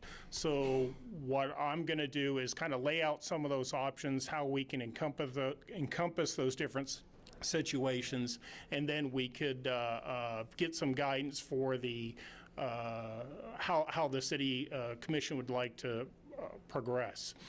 One of the things you'll hear mentioned is called chartering out, and that's kind of just shorthand for what this allows is the cities, under their home rule authority, when there is a statute which does not apply consistently to all different classes of city, it allows a city to, quote, charter out from the provisions of that ordinance. And that's very important because that's one of the elements we'll talk about here in a minute when we look at the statute that allows us to, quote, charter out to allow us to have the option of designating our own website as the official city newspaper. So go ahead and go to the next slide. I apologize if you can't read this as well. I wanted to make sure I included the entire statute. So 64101 is the statute which requires, or that outlines what the requirements are in order to be an official city newspaper. And if you look closely, you can barely see it. You'll see I underlined the first class, and that's designates that each city of the first class has to meet these requirements. This is where it's not treating cities of the same class consistently, and this is what allows, if the city commission desires to charter out of this statutory requirement. This would then allow the city to designate its own website as the official city newspaper rather than the newspaper as enumerated here. And what this statute does is go through and it establishes the requirements that has to be met before a newspaper can be designated as an official city newspaper. It has to be published at least 50 times a year and be published for at least 1 year prior to the publication of any official city publication. It has to be entered at the post office as a periodical class mail matter. It's not a typo. That's actually the way statutes say. What that means is there somebody who's authorized to mail periodical class materials. And is generated a circulation on a daily, weekly, monthly, or yearly basis in the county in which it is located. And it's not a trade, religious, or fraternal publication. And it has to be published within the county in which the city is located if there is a newspaper being published. And those are essentially the requirements in order to be designated an official city newspaper. Currently, the Salina Journal, I could find references going back to 1940. They may go back even further. Has been the official city newspaper for the city of Salina. The 311 newspaper has asked to become the official city newspaper. That's one of the options that the city commission has today. The city commission can designate without chartering out any newspaper that meets these requirements via resolution as the official city newspaper. So as long as the newspaper meets these requirements, all that the city commission has to do is to adopt a resolution as long as they meet these requirements, and then they can become the official city newspaper. However, if the goal is to publish notices on the city website, that would have to first of all be a chartering out of these requirements and then designation via resolution of the official city newspaper being the city website.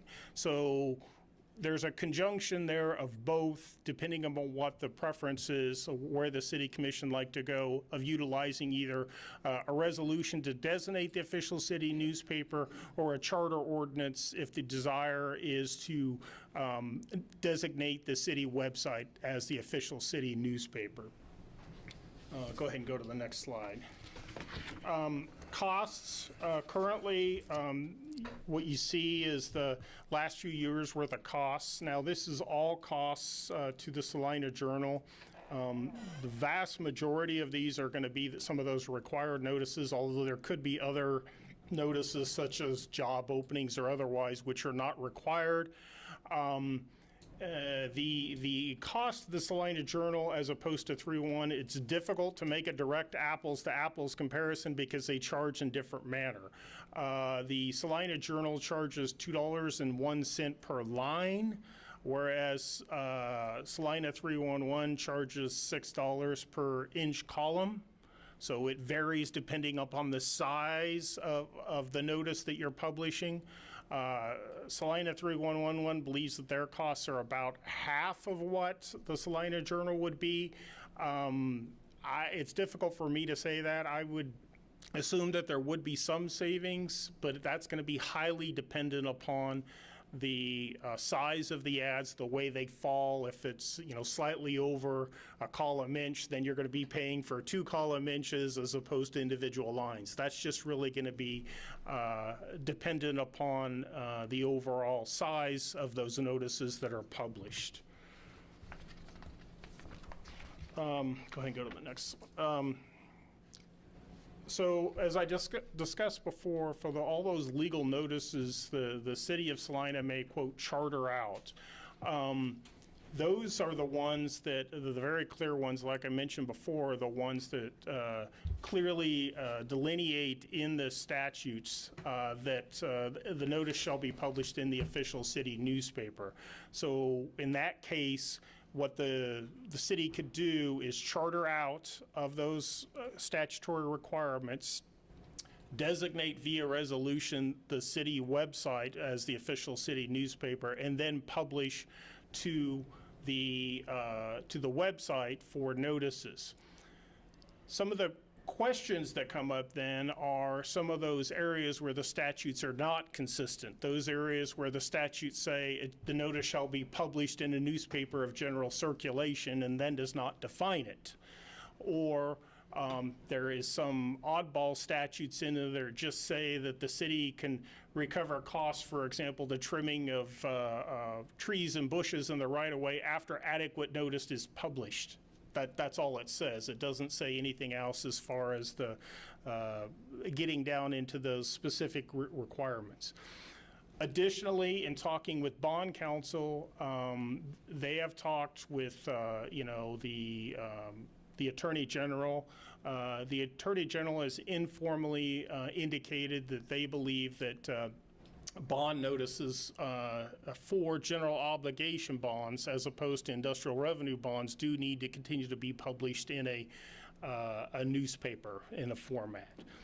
So what we wanted to do was to look at all this different information and put it together and to give you some different options. And so what I've done is try to take and put together a number of different options that would allow you to cover these different bases, including even these really oddball statutes that stand off on their own, and this somewhat nebulous term of newspaper of general circulation, which the statutes never define. And again, that's totally different from the official city newspaper, which we have very clear criteria what it is in order to meet for an official city newspaper.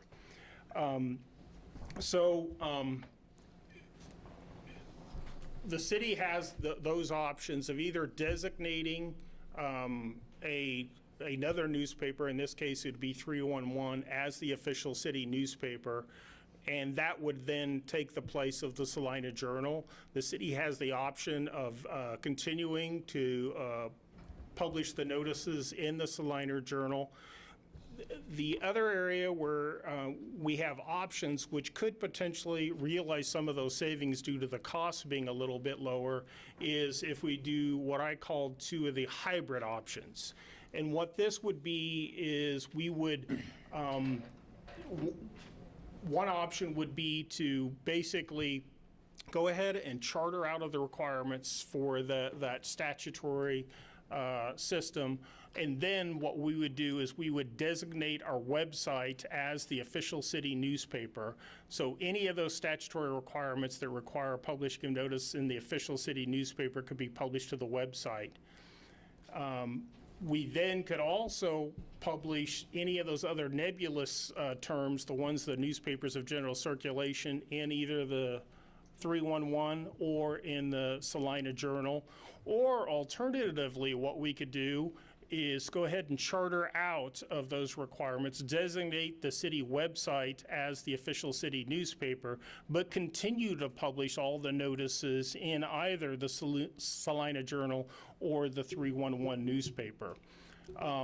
Again, you wouldn't realize as much savings if we continue to publish, although you would realize those savings that I discussed about the difference between the Salina Journal and 311, because there is a cost savings between the two of them. It's going to vary depending upon the size of the notices that are published.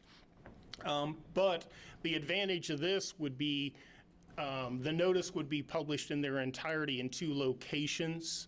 And there wouldn't be any ambiguity as to fact of where it was published. If somebody was looking, if you only publish the official city newspaper notices that are required to the website, but you then only published in a newspaper, those other newspaper of general circulation notices, somebody may miss them if they're only looking for one and not the other, because you're dividing them up. However, if you publish them both to the website as well as to the newspaper, then you're going to be consistent in terms of the notices that are being provided, and then you're really meeting those fundamental tenets of why the statutes were set up.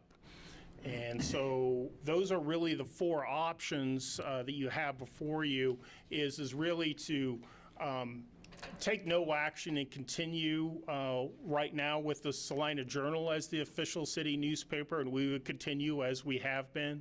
Alternatively, via resolution, you could direct staff to bring you a resolution that would designate Salina 311 as the official city newspaper. This would involve Salina 311 taking the place of the Salina Journal as the official city newspaper, and all those legal notices would then be published in that newspaper. Alternatively, a third option would be to go ahead and charter out of the statutory requirements, designate the city website as the official city newspaper, and then publish all official city newspaper notices on the website, and publish all of the newspaper of general circulation and the quote-unquote oddball statutes in the newspaper. And then the fourth option, which is the most comprehensive, you would be able to charter out from the requirements of 64-101, designate the city website as the official city newspaper, but then continue to publish in either the Salina Journal or 311 all those notices, and then you would have consistency on both. You would also have a greater reach for those. You would not realize the same amount of savings because you would have to continue to pay for the notices in either the Salina Journal or the 311.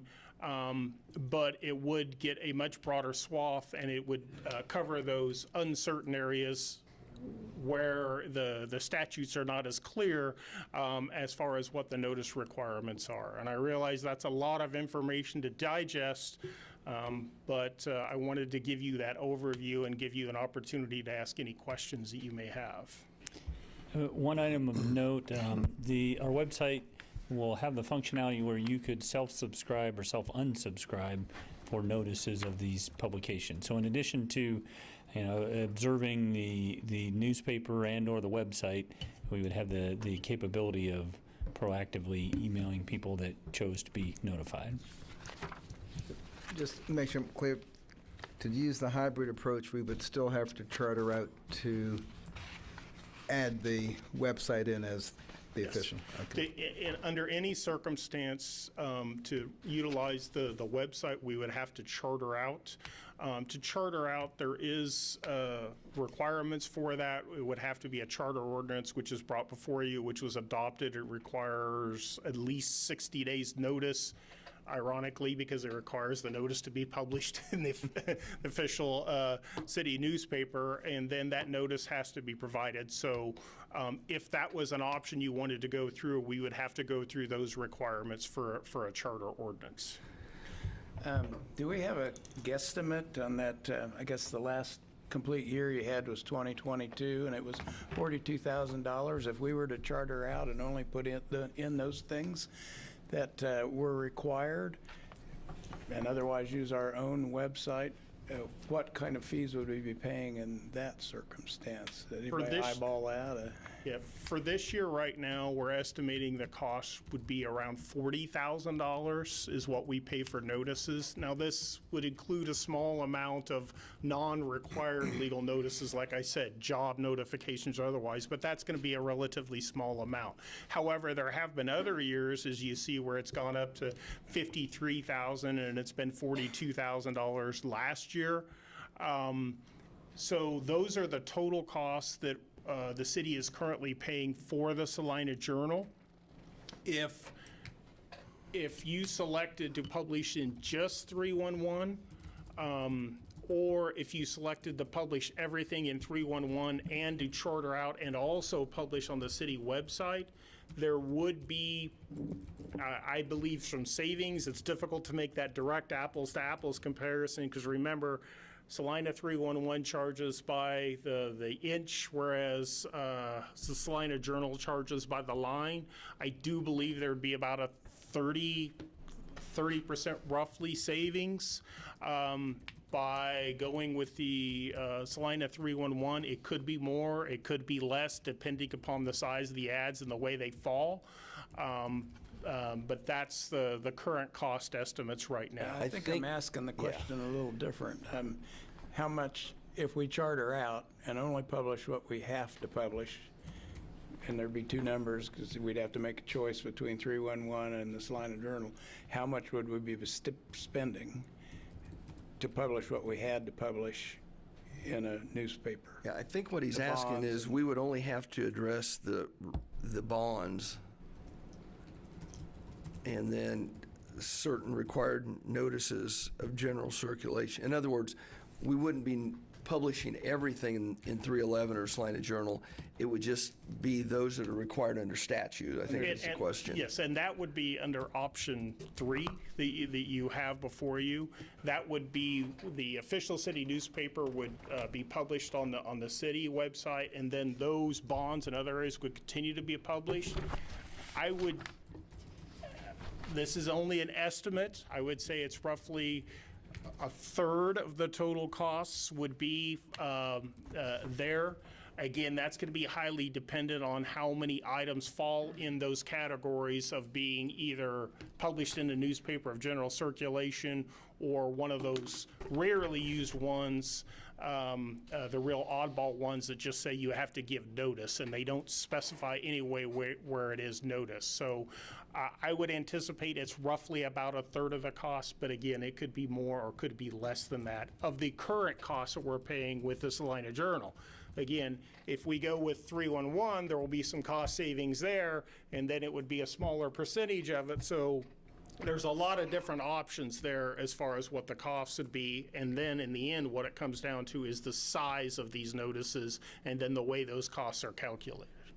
So I think what I was hearing you say is if we went with 311, you're estimating a 30% savings of the 40,000. Yes. But then if we opted to make our webpage the primary, that we would save another 2/3 because 2/3 of those that, is that the way you understood it a little bit? Oh, yeah. So we'd I'm save seeing a 2/3 of substantial amount of the total cost of the 30%, so we Yes. could even lower that Yeah, considerably. And I don't have my calculator in front Well, of me. doing the math a little bit differently, but if our annual cost is 40,000 and we think a third of that is associated with things that would still need to be published if we designated the website, and then if we think we're going to pay 2/3 or we're going to save 1/3 of what we're currently paying, that'd take us from 40,000 to about 8,700. There's a lot of assumptions in there, Right. but you take But the we do know 40,000 it'll be a down to savings. 13,000 to represent the third, and then you take 2/3 of that 13 to represent the savings between Salina Journal and Salina 3. Do we know? Go ahead. Do we know what the circulation is in Salina of 311 and the Salina Journal, how those compare? Do not know the numbers. I will assume, and this is just an assumption, that Salina Journal has a lot higher subscription amount than Salina 311, certainly as far as a paid subscription, but I do not know those numbers specifically. The only requirements, they have to meet these requirements, which are basically they're published 50 times a year, they've been in existence, but there's no criteria to be an official city newspaper as far as their size of their subscription base. You know, I think that we may be following the wrong horse here. The reason this has been a concern is because of decreasing utilization of the newspapers by folks, and it, you know, the cost has never been an issue. I mean, I've been up here for years, but we've never talked about the cost of annual notices. We are concerned that people are missing notices because they don't read the paper anymore. You know, when these statutes were originated, there was no internet. There was no website. You know, if you'd had a town hall, you could have put all the notices up on and written them up every day, and people could walk by, which, you know, in some societies, that's what's done. But if the internet had been in existence when this concept was created, it would have been the logical choice, because it's the one place you have all your city business. If people need to access something from the city, where do they go nowadays? They go to the internet, to the website. My only concern would be, you know, during the startup, you know, you want to make sure that there's very clear, easy access to legal notices, and I forgot about folks being able to subscribe just for certain types of notices. I mean, that's a nice way for those who routinely need to see them to get them. But, you know, younger folks, if they're looking for something that the city is offering, they're going to go to the website first. They're not going to say, oh, where's the newspaper? Let me look every day because I don't know which day it's coming out. You know, I'd like to use the website and probably have the hybrid, maybe, you know, 3 to 6 months to make sure that we got all the kinks worked out. And for those events that need to be or more suited for dual presentation, you know, select a paper and put those in, but we'd have everything in one place. There is. The perception is that publishing to the websites without cost. Well, there is going to be cost associated with that. Someone's going to have to do it. Do we have people to do that? And also, do we have an update on where the new website is, and is it being baked in to have this capability to easily publish these notices? In answer to your question about staff, we're preparing the bulk of that notice for distribution to whoever's going to publish it for us anyway. So a lot of that work in terms of that preparation is already being done. It would have to get posted to the website, which is relatively easy. But they just fax or send it. Right. That's a little different than publishing it to the website. Yeah, it's a change in steps, but the drafting of the notice happens today and would continue to happen.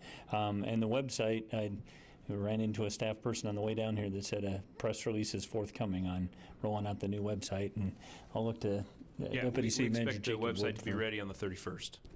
When? The 31st. This month. And so I guess to follow up, that if we were to publish notices, would there be an icon when you get to the web page that would say public notices that we could click on? Yes. So you wouldn't have to go scroll through 3 different screens to get to it? Yes. Okay. So it's going to go live next Monday. That's the plan. That's the plan. Yeah, and actually the one thing that we're working through to make sure that we have everything set is the notice part of it. We want to make sure that we don't have any snafus with sending out notices to city commission meetings, and that will all go through the new website. So we're working through it right now, and I think we'll be ready on Monday. Well, I agree with Commissioner Davis that the world has changed and that the newspaper is not your primary source of information today. You know, my kids and my grandkids will probably never pick up a newspaper. And I think when my generation starts fading away, it's it's all going to be different. Well, it's a source of some information, but this is basically city business. You know, if you wanted to see if Schwann's was hiring, you wouldn't, or you could go to the paper, but gosh, a real easy way is just go to Schwann's website and see if they're hiring. You know, this is basically our notice board. I do have one question. Do the state statutes make any reference to the information having to be available without cost? You know, newspapers you can get in the library free of charge. I guess nowadays you can access the internet in the library free of charge. But is there any description of how easy it has to be cost-wise to get notices, or have access to notices? No, the statutory requirements are kind of, they're in your blue sheets, and I kind of went over them. There's the statutes don't have any indicia as far as cost or anything else. So they just require that there be, you know, the publishing schedule and where they're published, et cetera.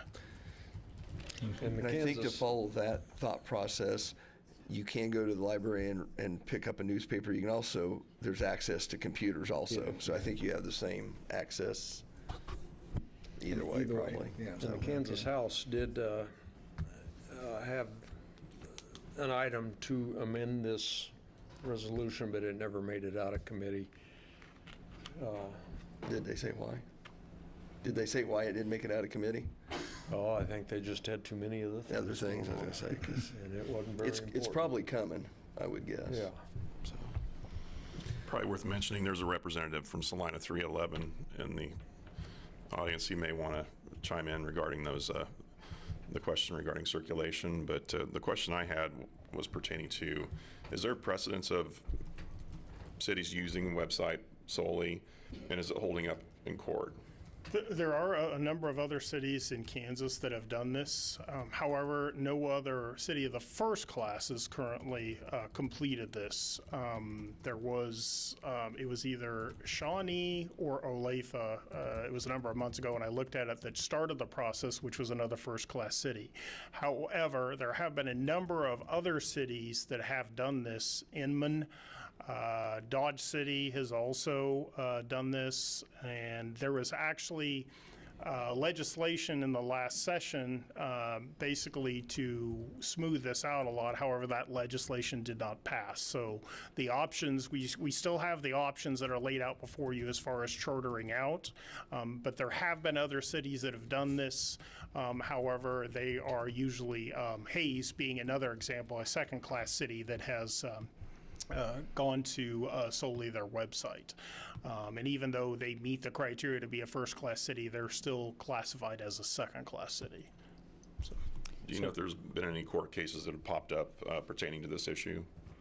None that I have not seen any litigation over this, and I talked with bond counsel and others, and I think the universal consensus I've gotten so far is those that are, quote, official city newspaper notice requirements, it's very clear you can charter out of. The more difficult one is those newspapers of general circulation and the oddball notices, and that's why I presented the hybrid options so that we could cover both of those, because that is the one gray area, unlike those for the official city newspaper, which I believe there's consensus that we do have that authority to charter out from. Yeah, my thought process would be, mainly with the new website coming out, is we ought to just get in a habit, if it's not too much work, to publish every notice on our webpage. I mean, I think that's a good way to start. Before I would say Salina 3 or 311 or Salina Journal, I think we'd have to decide, are we trying to save a few dollars, or are we really trying to get the notices to the pub to access? So I think I'd want to know the number of subscribers for Salina Journal in the city of Salina and those to 311 in Salina, because then you have to decide, are you really trying to save a few dollars, or are you really trying to get the notice out to people? I think I'm following on the comment that Commissioner Davis said, that, I mean, this is, everybody's keying on this being the wave of the future, but the Journal has been our paper of record, and those of us that are older rely on it for those notices. So my feeling is that, yes, we should charter, but keep the Journal and see how things go in the transition here, because I think more people are going to, that's the way they've always done it. That's where they're going to look. And So a couple of pieces of information that I hope are helpful. In response to the question about circulation, I tried to do some internet research while you were talking. I could find, according to Wikipedia, the Salina Journal circulation is 20,364. I couldn't find circulation information about Salina 311, but there is a representative here of Salina 311. And then one of the things that I think was touched on in the report is with respect to people, kind of their habits of looking for public notice, the county has shifted to Salina 311. So if there's a habit out there, you'd have to be in the habit of checking both depending on which kind of notice you're looking for. But the USD 305 they're remaining with the city? I haven't heard anything one way or the other. I think it was in the paper this morning. And part of the county decision, their expenses are a lot higher than the city's, what they're required to publish, but it was a cost savings, and there is representatives locally that answer the phone and take care of things, and that was very lacking with the Salina Journal. Another thing to mention about the county, they do not have an option to charter out and make this a county, the website, their official newspaper. That's not an option for counties. So a lot of that came down to Because they have to customer publish, service. well, it's like the county has to publish all the delinquent taxes, and I mean, they publish all the a legal lot notices of that go through the notices courts. that we don't, yeah. So. Okay, I'll open it up to the public if anyone has any comments or questions.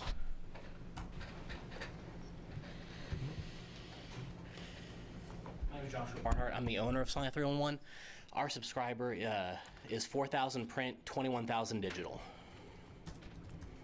And as far as column inch, it goes down to the 1/10 of an inch. So if it's 1.4 inches, 1.3, it doesn't just go 2, 3, 4 inches. So it's a percentage of the second inch. Correct. To the 1/10. So it's, if it's 5.1 inches, 2 inches, 3 inches, etc. So give me your subscriptions again. 21,000.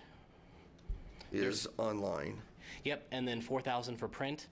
There's And it's- 50,000 people in the county, so 2 out of every 3 adults are a subscriber because about 20,000 are under the age of 18. So when everything's submitted, go automatically to the digital site? It's already on the digital, yeah, it's already on our website, and it gets printed. So, and we do that daily news briefing to the email addresses so that when someone does a notice, it gets sent out to the 20,000 emails. And as far as who is all using us as the paper of record so far, it is now Saline County, USD 306, USD 307, all the law firms, Salina Tech, K-State. I mean, I could just go on and on. So as of right now, the only 2 that aren't are USD 305, and then if you guys decide not to. Another item we didn't discuss here was money to 311 stays here in Salina. We are 100% locally owned. Gannett owns the Journal, so if you support the Journal, your money is getting shipped out to the East Coast.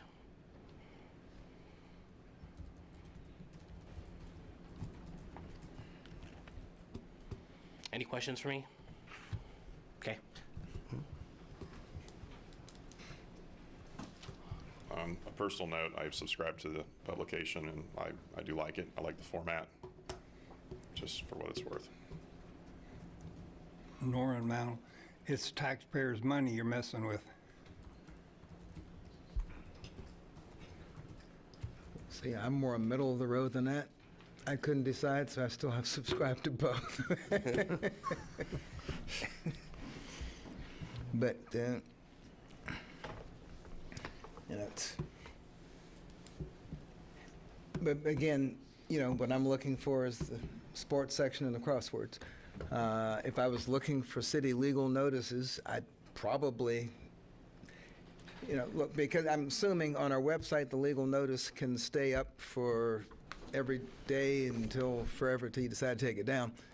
in a paper, it's only published so many days. So if I was looking for something, and if I was looking for, see if there's a building permit, for someone at the end of my block, I'm more likely to find it on the website. Because you've got to pick the exact day to see it. So I'm leaning towards chartering out, putting as much on the webpage as we can, and then putting as little as possible, paying for as little as possible, whether it's with the Salina Journal or 311. I don't know if that makes that much difference.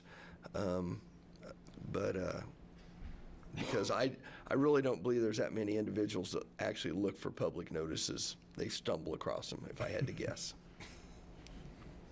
They eat into the sports section. To classified advertisements. What's that?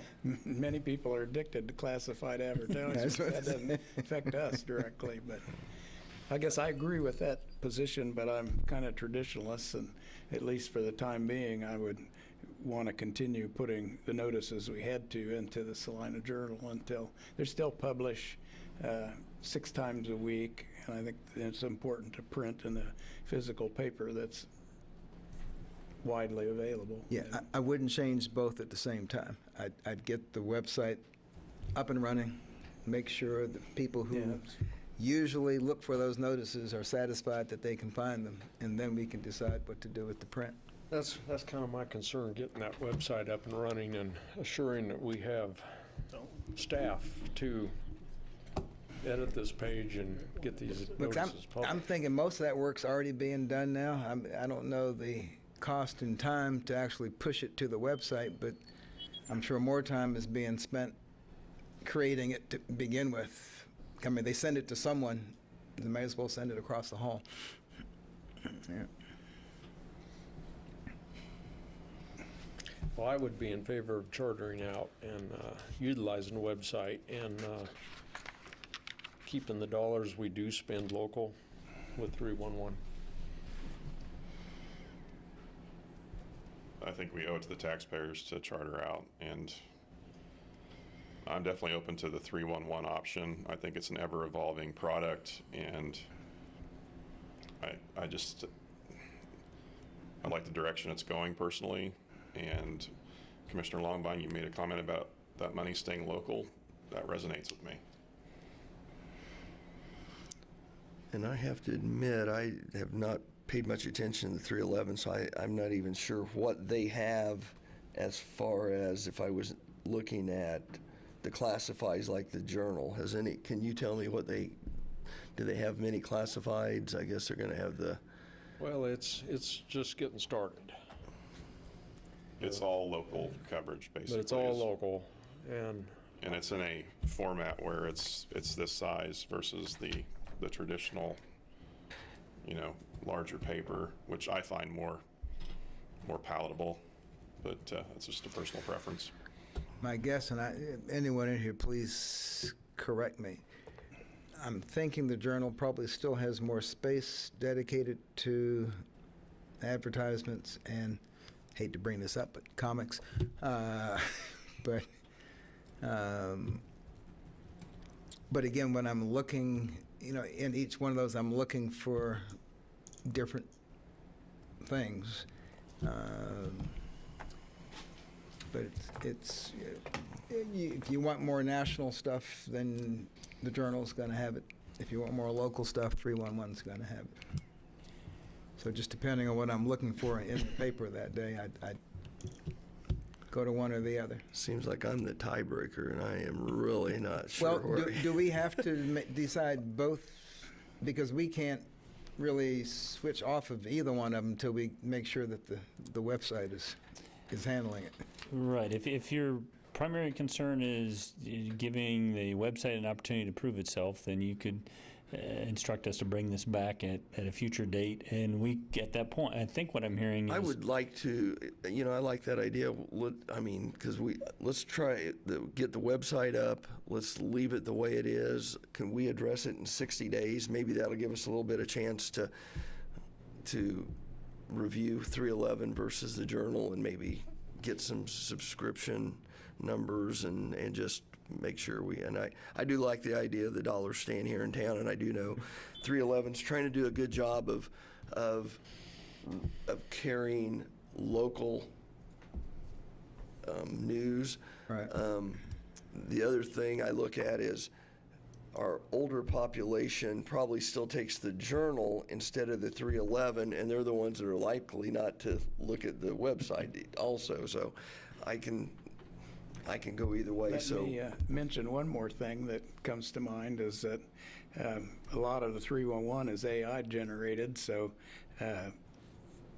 sometimes that gets out of your control. And the other thing is, I think competition is a good thing, and if everybody starts pulling the plug on the Journal, we may just have one newspaper again. So that part concerns me as well. We had one newspaper for a lot of years too. So, but we did. It was a whole different animal than what we have now. So if I could recap a little bit, what I think I heard was 60 days, bring it back in 60 days, the opportunity to look at the website. I think I heard a consensus about chartering out to the point that we can post on the website. So when we come back in 60 days, we can bring you that charter ordinance, and then that'll leave you a decision point of the Journal or Salina 311, and really two decision points, whether you want to continue to advertise in some print form all of it, or just what's minimally required, and then where you want to do that. Well, detail. I don't know if for me, I don't need to wait the 60 days to start the charter ordinance process. The 60 days for me was to decide what we wanted to do with our print, but because the charter,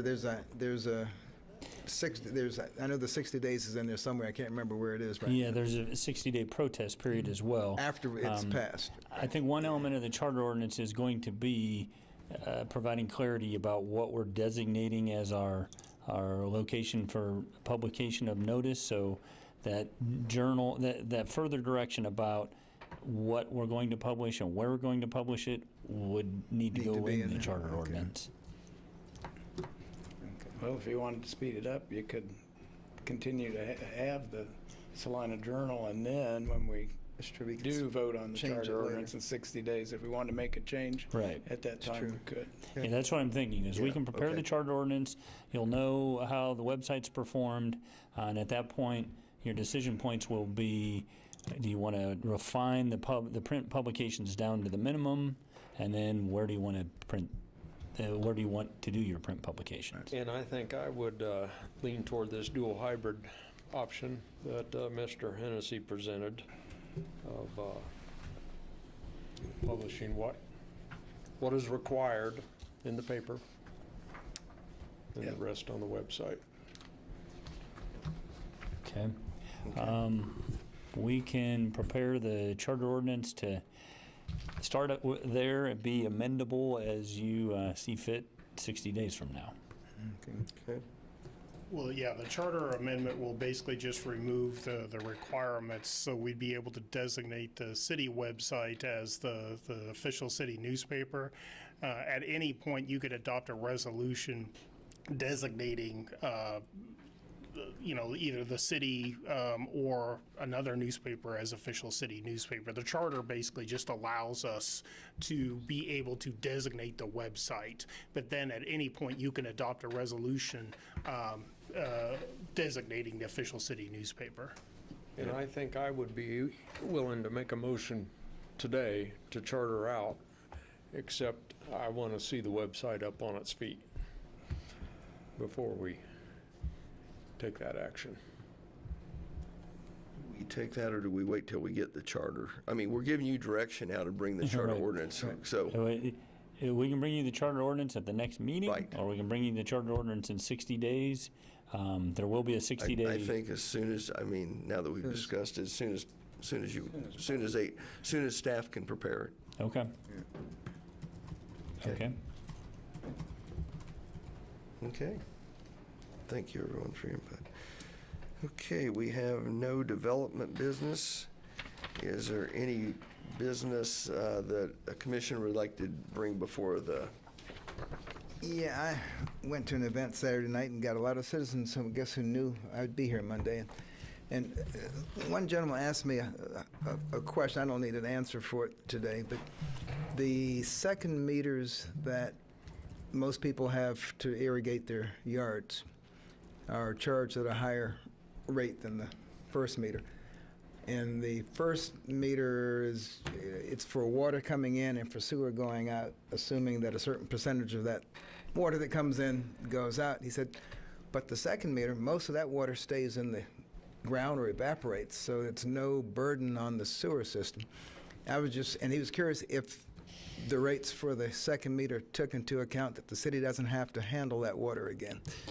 To answer your question completely accurately, probably need to take a look and report back. I do know that we went from a declining rate structure, which encouraged consumption, to a conservation rate structure. So there is a recognition that those meters are typically for irrigation, and so there's a winter quarter averaging, and then those meters are kind of on top of your typical usage. But I don't want to misspeak, so if I may, we can... Yeah, I didn't necessarily want to answer. That is an interesting question.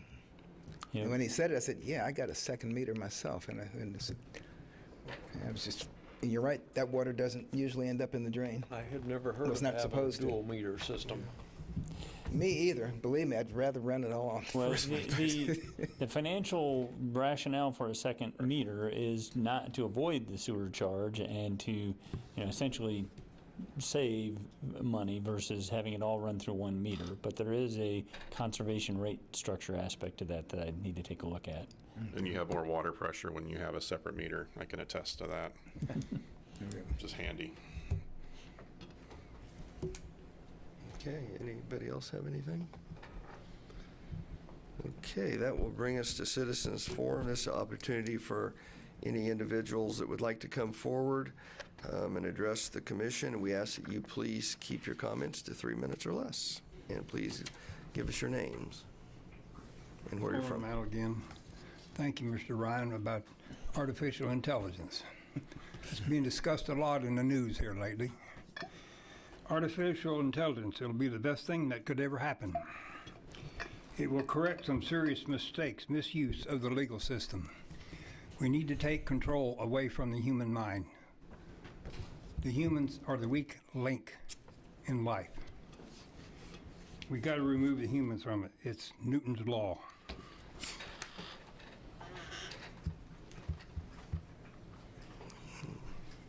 Okay, anyone else?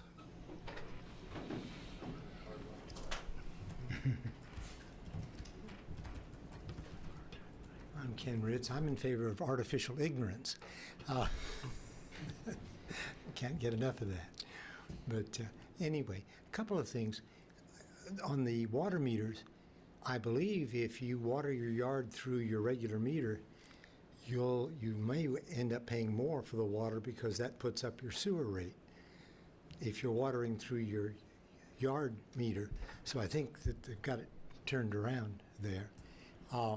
I'm also wondering on the publication in the newspaper, would there be a way to get the best of both sides and in both newspapers put a description of what would be in detail online so that folks could look in either or both papers and get an idea of what legal notices there are that might be of interest to them or relevant to them. And that would be very inexpensive because instead of taking pages, you would just take a few lines on each item. But to get it out the best you could.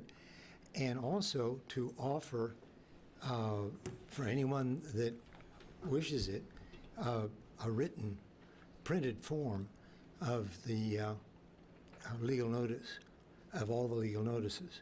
And it might be something you would have to come down to the city county building or go to the newspaper office and pick up. But they would print however many needed to be printed and have those available. And that would be a far smaller number than if each newspaper had all the details. Because for most folks, most of what's in the legal notices is of no interest. But for some people, it's of great interest. And then there are folks that simply going online as of yet doesn't work for them, and they don't have grandkids, so who can come over and show grandma and grandpa how to do it and do it for them. So anyway, I think that you can take advantage of what is advantageous on both sides, and then you're not making a choice between two newspapers. Who knows what direction either of those papers might go, especially politically or whatever, to where you're going, well, I'm not subscribing to this rag, and so you're covered without spending a lot of time, effort, or money. So anyway, Okay, thank you. Actually, a good idea. So as a little bit more clarification, Mr. Ritz raises a good point with respect to the water rates. The irrigation meters only are charged a water rate, not necessarily the sewer rate, but we do have an excessive use charge that we apply in a couple of instances. One is if your usage exceeds your winter quarter average, but the assumption is you're using your bare minimum of water in the winter months. You're not filling pools, washing cars, watering your yard, and so then there's an excessive rate charge if you exceed that, and then the excessive use charge does apply to irrigation meters. So you've got the excessive use charge, but you're not on the sewer system. But I can get you kind of a numerical example of how that works. So there's a sweet spot somewhere in there where you Right. don't go over. Okay. Right. Or you plan Bermuda. Right. Problem solved. Okay, anyone else? Okay, if not, we have a need for an executive session. How much time do you need? I'm going to say an hour. Okay. Okay. All right. 60 minutes, okay. Add 3 minutes onto that on the front end then. Okay. All right, affirmative. Will do.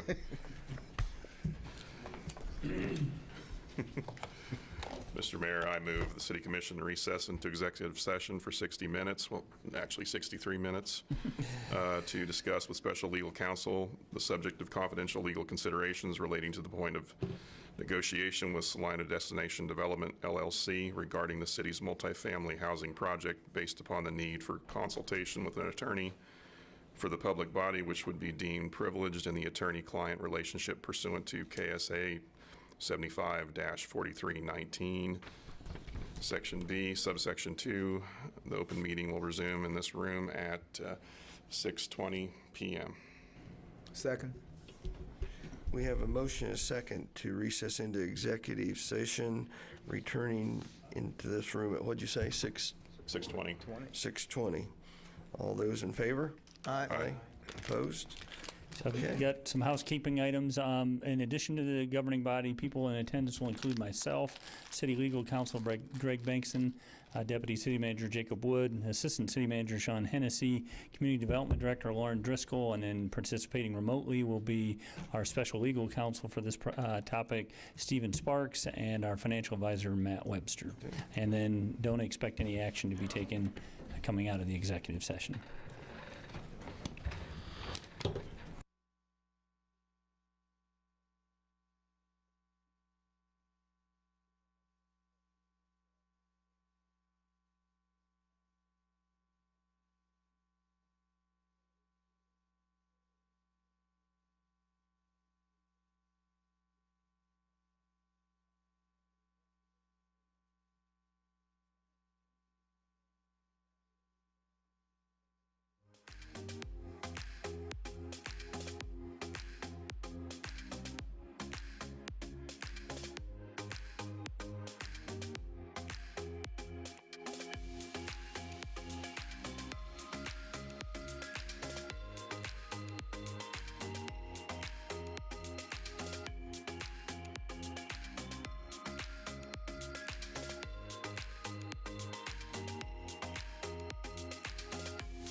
Okay, we're back in session, and I believe we're going to go back in executive session for another 20 minutes.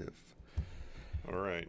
Mr. Mayor, I move the City Commission recess into executive session for 20 minutes to discuss the special legal counsel with special legal counsel, the subject of confidential legal considerations relating to the points of negotiation with the Salina Destination Development, LLC, regarding the city's multifamily housing project based upon the need for consultation with an attorney for the public body, which would be deemed privileged in the attorney-client relationship pursuant to KSA 75-4319B. Subsection 2, the open meeting will resume in this room at 6:43. Yep, 6:43 p.m. Second. Got a motion and a second to move into executive session till 6:43. All in favor? Aye. Opposed?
looks like we're going to try a little more executive session one more time, so. All right, third time's a charm. Mr. Mayor, I move the City Commission recess into executive session for, we time 20 more minutes?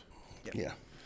20 more minutes to discuss the special legal counsel, the subject of confidential legal considerations relating to the points of negotiation with Salina Destination Development, LLC, regarding the city's multifamily housing project, based upon the need for consultation with an attorney for the public body, which would be deemed privileged in the attorney-client relationship pursuant to KSA 75-4319, Section B, subsection 2. The open meeting will resume in this room at 7:05 p.m. Second. A motion second to move into executive session until 7:05. All those in favor? Aye. Opposed?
We are back in session. We have no action to take, so I will accept a motion to adjourn. Move to adjourn. Sorry, God.